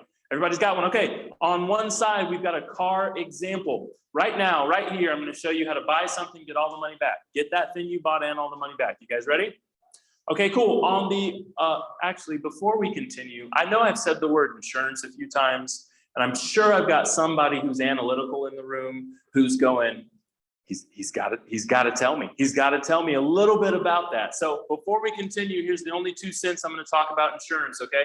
And reminder, this is about cash flow. This is about cash value. This is about money, right? So here's my 2 cents. I'm going to give you exactly what you need to know. A 20-year-old buys life insurance and a 60-year-old buys life insurance. Who has the most death benefit? 20-year-old, that's the correct answer. Everybody got it? He's younger. Okay, great. A 20-year-old, a 40-year-old, and a 60-year-old go into the same grocery store and they all have $20. Who buys the most groceries?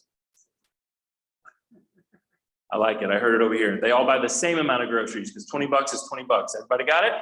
You guys already understand death benefit. I'm not going into it. And cash doesn't matter your age, which is what everybody always ties to life insurance. Everybody got it? Let's keep moving. Okay, in front of your paper, you should see in the third column, this person's policy premium deposit. This is a real life policy example that we asked the gentleman if we could use for our presentation. And his policy, he decided to deposit $10,000 each and every year. Now, some of you are going, oh my gosh, that is not enough. Out of zero. Some of you are going, oh my goodness, that's way too much. Take a zero off. It doesn't matter to me. It's your private bank. You can put in what you like. He does it for 5 years and then he drops his deposit to $4,000. No issues there. It's his bank. He can do what he wants. That makes sense? Immediately available. How fast is immediate? Within 30 days, he has cash value available. That is the 6th column. $5,800. But in this particular example, he's going to wait 3 years to have enough money to go buy the car that he wants. So he takes $20,000 out of his cash value and goes to purchase the car. Now, reminder, he's using this policy like a bank, like a private bank. So when he takes the money out, he determines that he needs to pay the bank back. When you get money from a bank, don't you normally have to pay him back? Okay, great. He's using the same philosophy for his own private bank.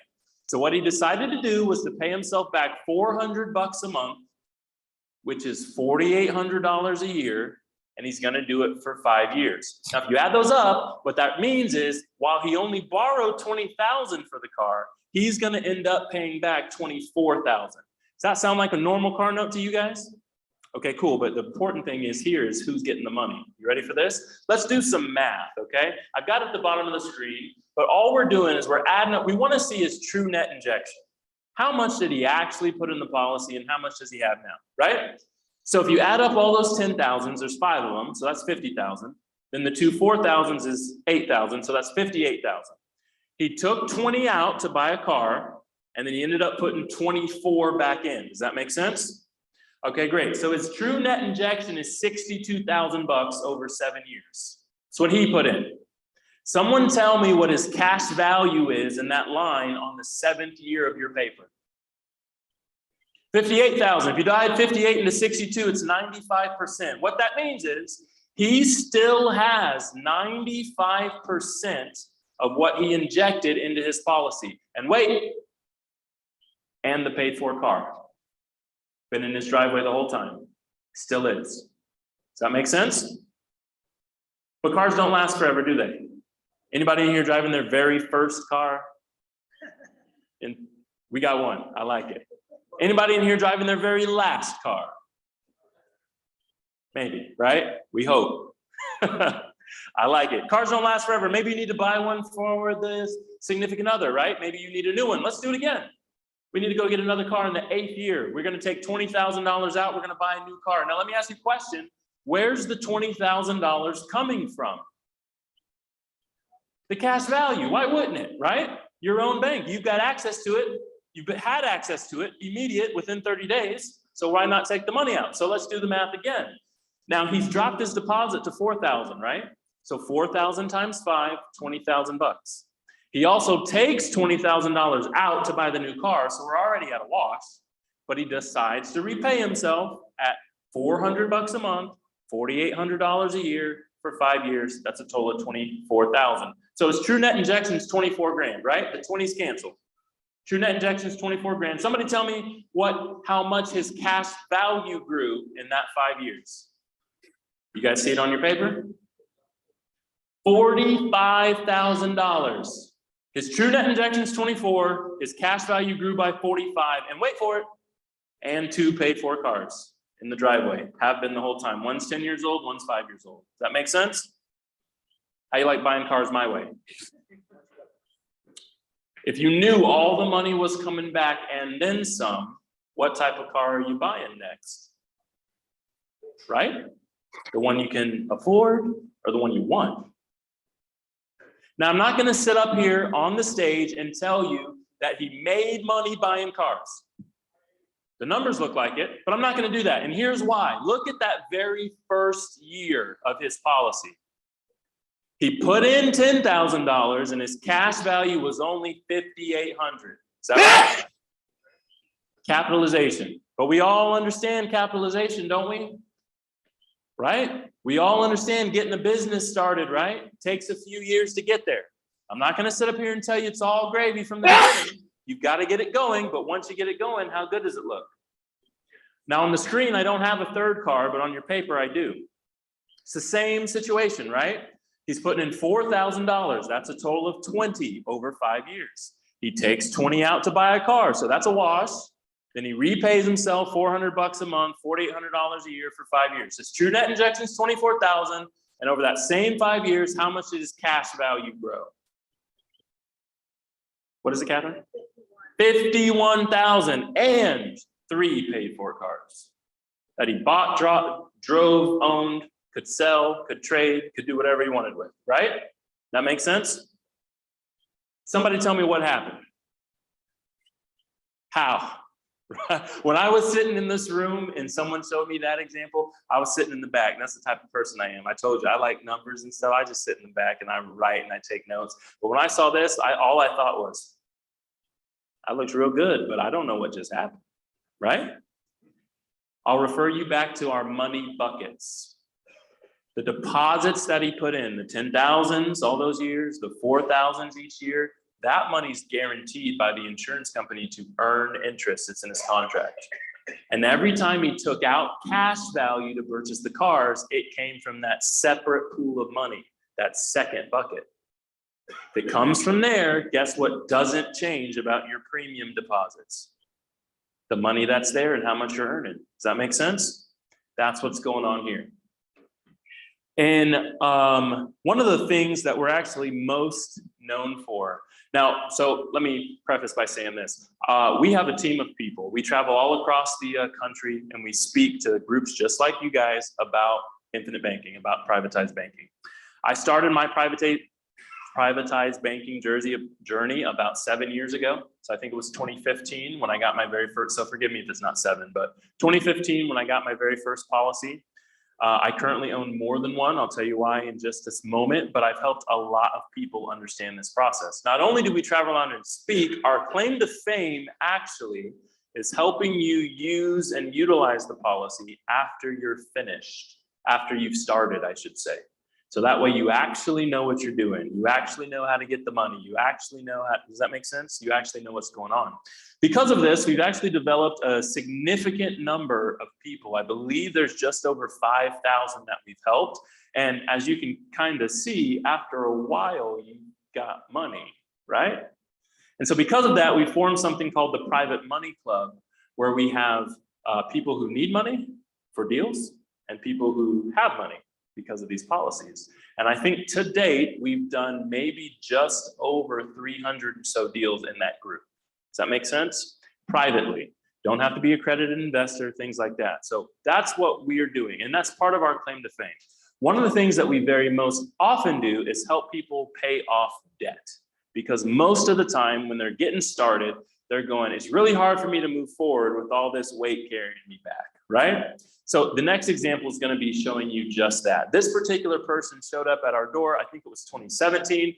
They had $231,000 worth of debt, and they decided to start a private bank with $10,000 a year.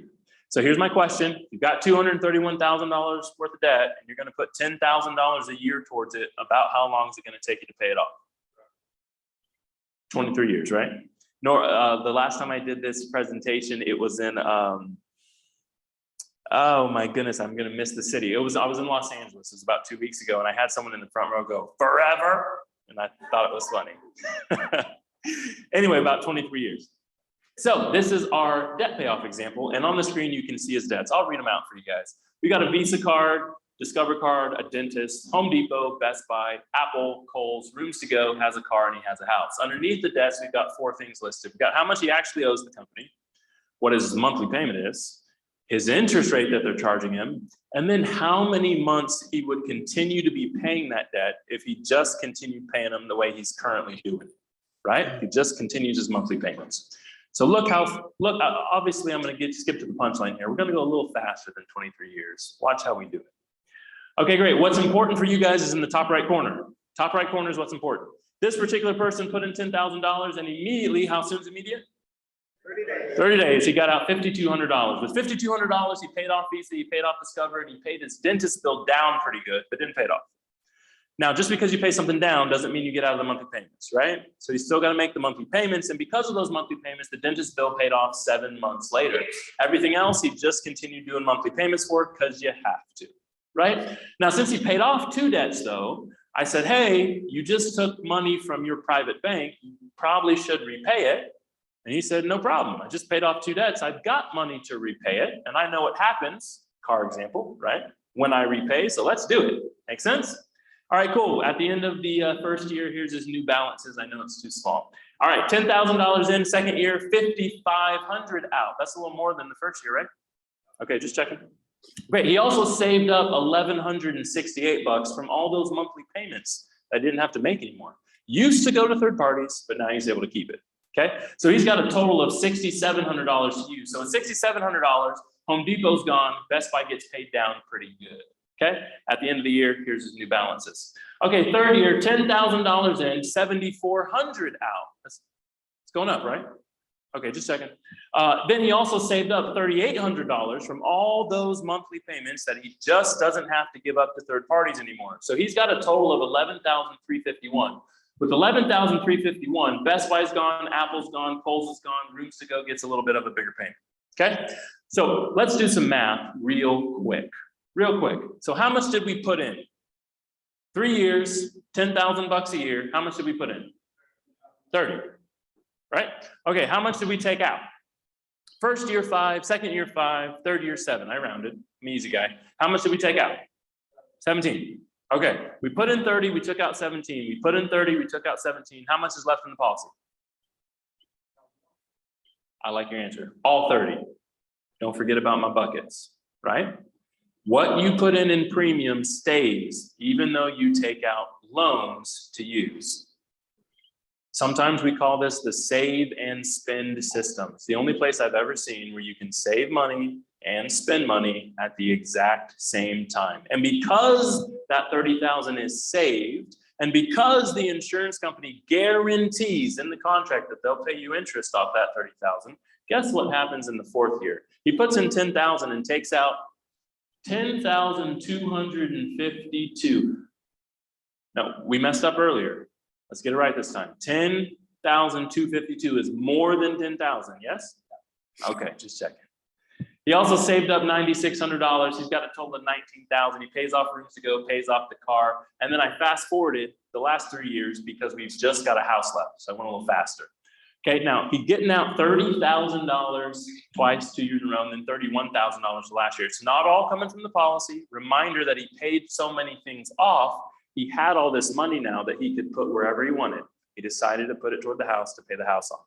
81 months later, 80 months, I apologize, 80 months later, that is 6.5 years, every single debt that he had was paid in full. How do you think he was feeling? How do you think he felt getting started with the policy? Probably pretty good, right? More credit. Here's my favorite part. A lot of people go, oh my goodness, 6.5 years. Here's my favorite part. Just because all your debts are paid off doesn't mean your policy stops, right? That policy is built inside of whole life, pun intended. Goes for your whole life. And now that his policy, and now that his debts are paid off, guess what he's looking to do with the money? Invest, lend, all sorts of things, right? Warren Buffett's got a quote, one of the other quotes, I just think this one's funny, really. He says, if poor people would just do what rich people do, they wouldn't be poor anymore. How easy is that, right? But you've got to know what they're doing, and you've got to have a plan behind it.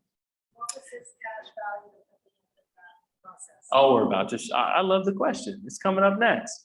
She asked, what was his cash value after he paid all that stuff off? So this tool that I'm about to show you, the numbers are going to be kind of small, I know, but it's called a cash flow analysis. Every single person who starts a policy with us, starts a private bank with us, gets one of these. It's completely free of charge, but we give it to you so you know exactly what your cash values will be, guaranteed from the insurance company every single year of your policy.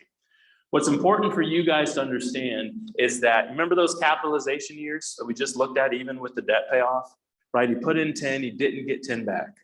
Put in 10 again, didn't get 10 back. Put in 10 again, didn't get 10 back. Then he put in 10 and got more than 10, right? From that point moving forward for the rest of his life, puts in 10, gets more than 10. Every year, it always increases. And here's one of the punchlines of the presentation. Remember I said, we use dividend-paying whole life insurance from a mutual company.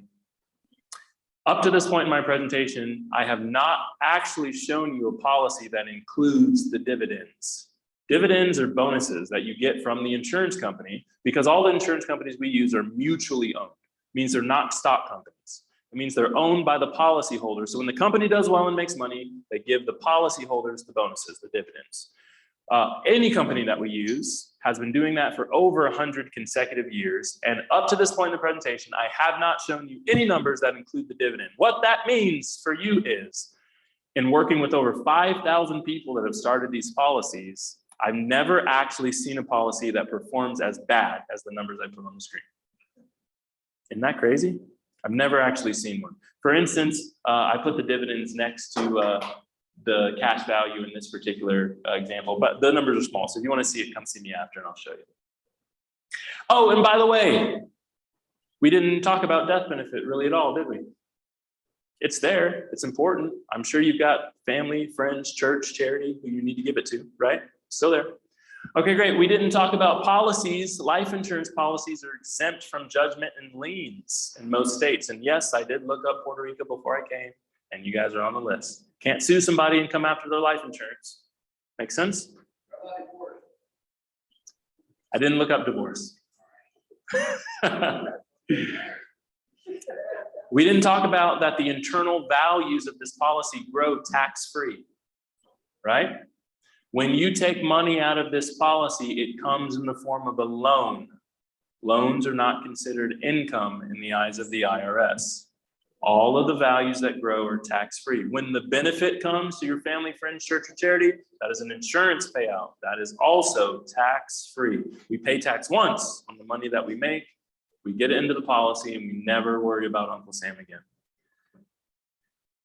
And I didn't tell you that loans don't actually have to be repaid. Now I told you and I taught you a few examples where we did repay them. But if it's your private bank, then who's knocking, calling, emailing if you don't do it? Nobody. You repoing your own car? I don't think so, right? It's private. If you are interested in working with us at our agency, the Money Multiplier, here's what I ask of you. I gave you all a sheet of paper. On one of the sides of the sheet of paper, it asks for 3 things. It asks for your name, your phone number, and your email address. If you give it to me, I'm going to assume you want me to use it and call you. And I can answer your questions specifically. I can help you get started. I can give you more information, whatever you need. If you do not give it to me, I won't call you. Fair?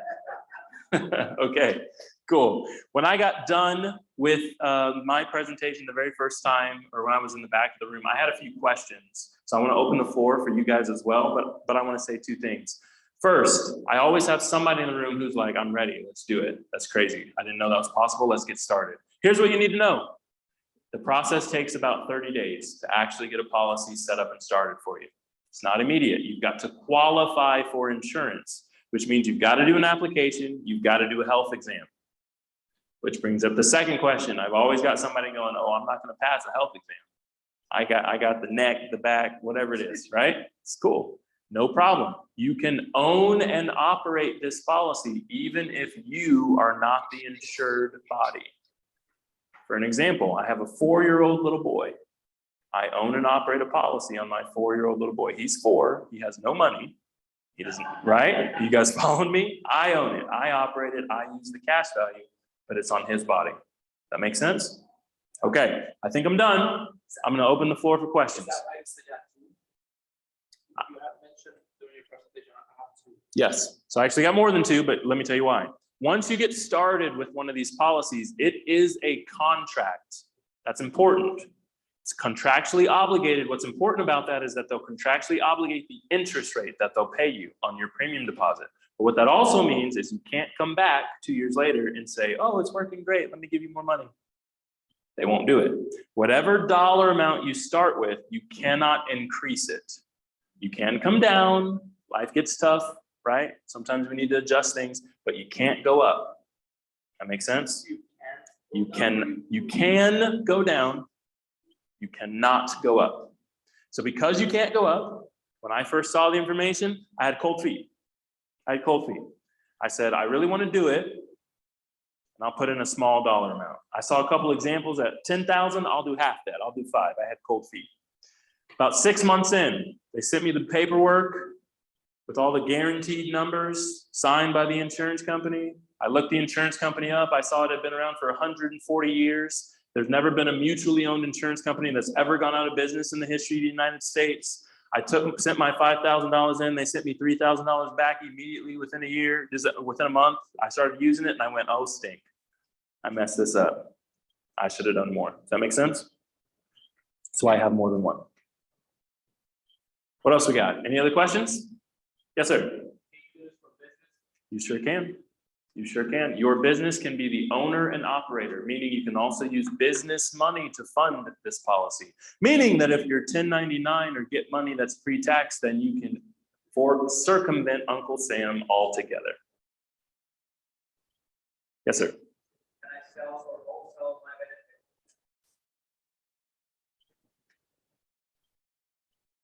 I do not believe so. The question is, can he sell or wholesale the death benefit? No, sir, cannot. Great question. What you can't, well,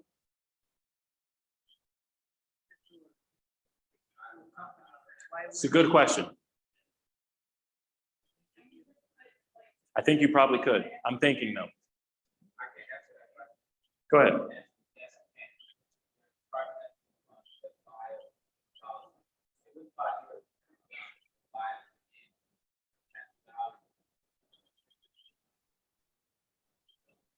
Yeah, I'm going to change my answer on that one. I think the answer is yes.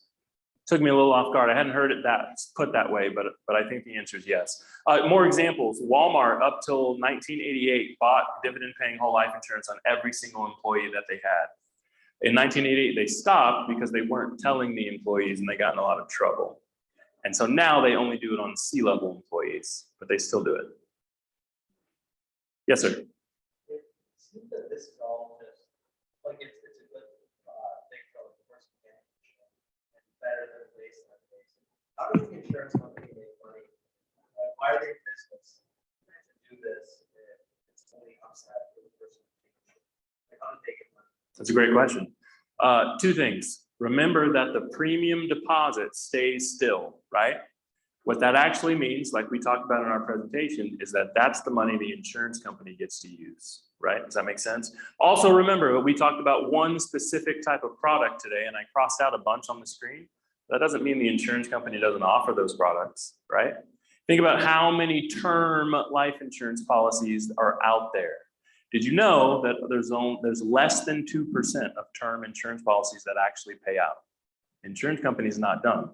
They only give them to you priced appropriately for a term where they know you're not gonna pass away. It'll be an accident if you do. And once you're old enough where you're actually gonna pass away, they price them too high, you can't afford them. Talk to a young couple, 65 years young, that their term expired. They had 30-year term, bought it when they were 35. Their term expired and the insurance company wanted $15,000 a month to renew their term. That makes sense? Insurance companies make lots and lots and lots of money. They do other things.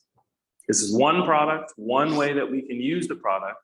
And don't forget that the insurance company's got access to that premium deposit because that's what stays still while they give you the cash value. That means they can go use it to make more. What else we got? One more. My partner, my IRA, So these insurance policies are not government sponsored at all.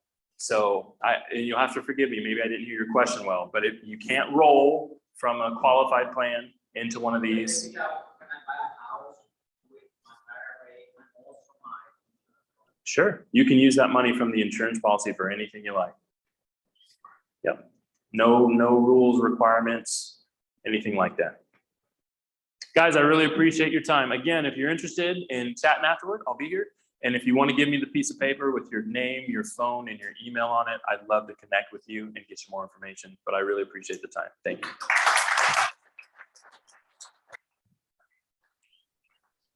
Thank you so much. And I was just going to ask you if you were willing to stick around a Yeah. little bit afterwards so that people have a chance to talk. That's a lot to cover. A really cool subject.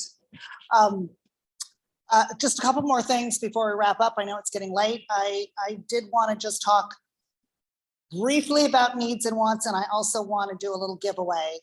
We've got some books to give away.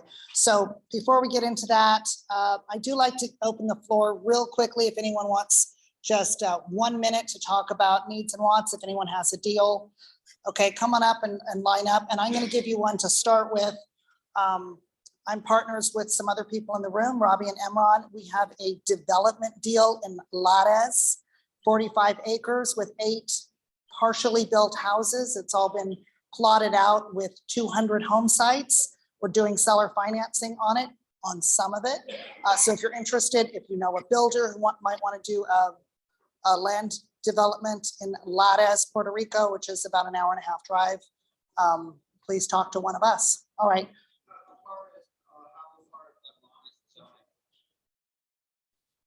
So what happened was, it was a previous developer had done all the surveys and all the soil work and everything, all the engineering work, and it actually started the project and built some of the houses, and then they went under in 2007. Bank got the property back. We bought it from the bank. So some of it's been done, and it doesn't have to stay with the plots the way they are. They're pretty small. It's like an affordable housing type subdivision where the houses that were built are about 800 or so square feet, 3-bedroom, 1-bath. I think the lot size is probably what, about 3,500, 4,000 square foot lots. They're fairly small. So yeah, so if you're interested in that, talk to me or Robbie or Imran afterwards. Who else wants to go and talk about a need and want? You have to hold microphone and lavalier. I got 2 quick deals here. Number 1, I have 2 studios just north of Ciudadela, just little studios for Airbnb, including a 3-car driveway. rent the 3-car driveway for $175. The Airbnb studio, maybe $60, $70 a night. The cheaper of the two is $63,000, $25,000 down, and we'll carry the financing. So $63,000 for a studio and a driveway that you rent, and $25,000 down will carry the balance. The other property I have is, if anyone's interested in, I'm selling my 152 condo project, $1.2 million down, and I'll finance the balance. And the numbers are pretty amazing. So if you have any interest in a 152 unit resort here in Puerto Rico, 1.2 million down, and I'll carry the balance. Thank you, Lance. Who's next? Yami. Hi, I'm Yami Abreu. I am the founder of Posadas Puerto Rico and the NFC Cookie Collection, which is Puerto Rico's first travel NFT. So I wanted to let everyone know that we're now minting. So go to my website, nftcookiecollection.com, and King started to show up. Catherine has one, Robbie has one, Fabian's getting one, Johanse has one. He has two, yes. Yes, and King started to show up today. Yes. Okay. And I have real estate deals. So I have an arbitrage project in Arecibo where I'm looking for an equity partner, not a lot of money, $30,000 for 1-bedroom beachfront apartments. I've already done the first one. There's 3 in the building, and the first one I started to rent this month. I pay $500 in rent, and I made $2,000 off of it this month. So not bad for the first month. Yeah. And then I also have a project where I'm looking for an equity partner to come in at about $150,000. I have another partner that's doing $300,000. It's worth $1.2 million, but even at 52% occupancy, we'll be making a lot of money. So if you have interest in that, that's in Arecibo as well. I'm trying to gain critical mass in Arecibo so that we can offer a different, more elevated guest experience. And if we have enough units in the same area, then we can hire concierges and entertainment staff and do something really cool. So yeah, see me if you have interest in investing in Arecibo.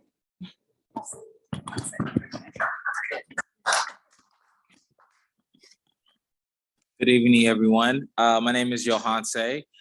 So I have, my fraternity is Alpha Phi Alpha fraternity. We are one of the first, actually the only predominantly African-American fraternity on the island out of all the Divine Nine. And we are in our 2nd year. We're raising funds. We have a charity golf outing December 2nd. And it's exciting because if you get a hole-in-one with a lot of drinks and just swinging, you can win an infinity car. So it is $200. Anyone interested in golfing or interested in supporting an organization, we just donated money to Visconti Vieques, their cancer research. We actively support the Boys and Girls Clubs here. I just did a speech at the Boys and Girls Club in Bayamon, as well as Amigos del Bosque Toro. They do activities with young youth. So we are actively, and it's only 6 of us on the island, and it's about 23 in the total in our fraternity that are active, and we are all around the United States. So if anyone is interested, I have flyers. It's $200. It's 100% donation, and we are a 501. Actually, I always say 501c3. We're a 501. We're a nonprofit here. So thank you so much for your time, and I look forward to seeing you guys on the golf course. And I am actually really, really good with a lot of drinks. So come have fun with me. I get better with drinks, yeah. Okay, awesome. Oh, great. Hey, finally, my name is Juan Carlos Morales with JC Morales. First of all, the speakers were fantastic. I learned a lot as a Puerto Rican, amazing content, and the Infinite Banking was super cool. Thank you for putting this together. So I offered Robbie to do the Saturday since I kicked him out of his house, sort of. I felt like it was the only way to do it right, to invite you guys to come down to my apartment in ESJ Towers on Saturday morning at 7:30 a.m. to have breakfast. I'd love to have you guys there and chit chat a little bit more. I'm a real estate investor from Puerto Rico. I manage short-term rentals and do a lot of cool things. but I want to get to meet you guys and congratulations on such a great event. Thank you. Thank you for coming. All right, Breakfast Club, ES Towers, ESJ Towers. Oh, okay. We'll put an announcement tomorrow in the WhatsApp chats. Okay, I can't wait. Before we give away any books, I just want to remind everyone, remember to do your own due diligence. I'm not endorsing or saying anything about anyone who's come up here. It sounds all great to me, but just remember to do your own homework on anything you want to invest in or check out. We have Adam who's going to come up and do some trivia, and we're going to give away some books. Let's see how well you guys paid attention to the presentations. So first of all, how long has Catherine known me? She mentioned it. She mentioned it. No, if you start asking the wrong You questions, raise your hand if we're you kicking know. you out. Raise your hand if you know. Yes, sir. Okay, Robbie gets a book. Good, good. Robbie gets a book. All right. Is Puerto Rico, this is a two-part question, so you have to get both of them right. Is Puerto Rico part of the United States? Yes. And what part is considered foreign?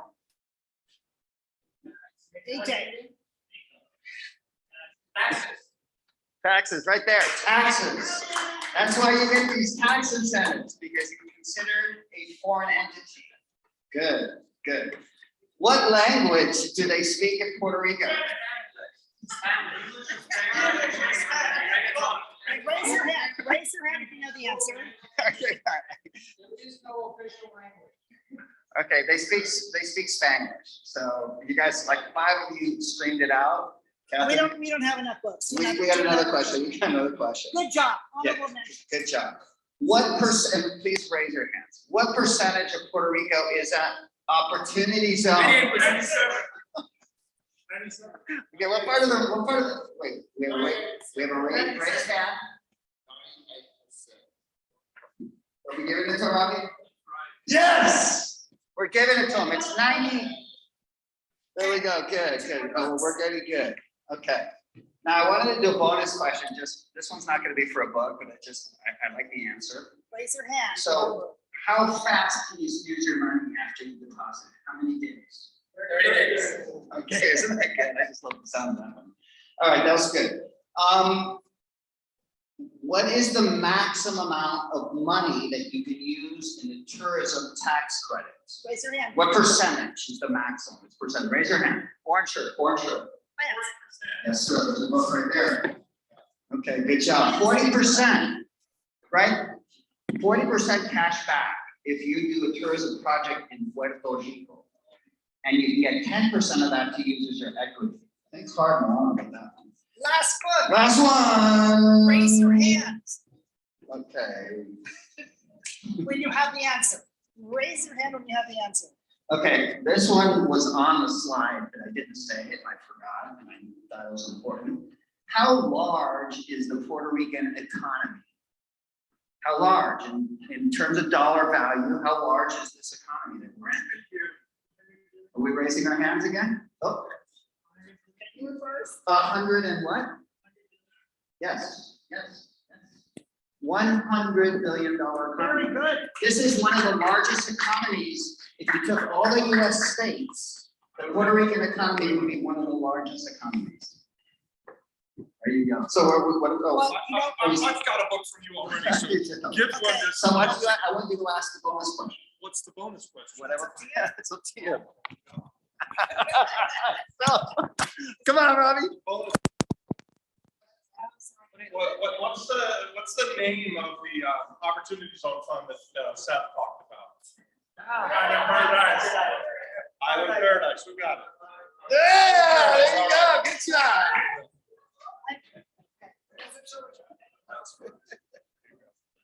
Yeah, there you go. Hey, guys, I think that's it. Yes, I forgot. Thank you all for coming.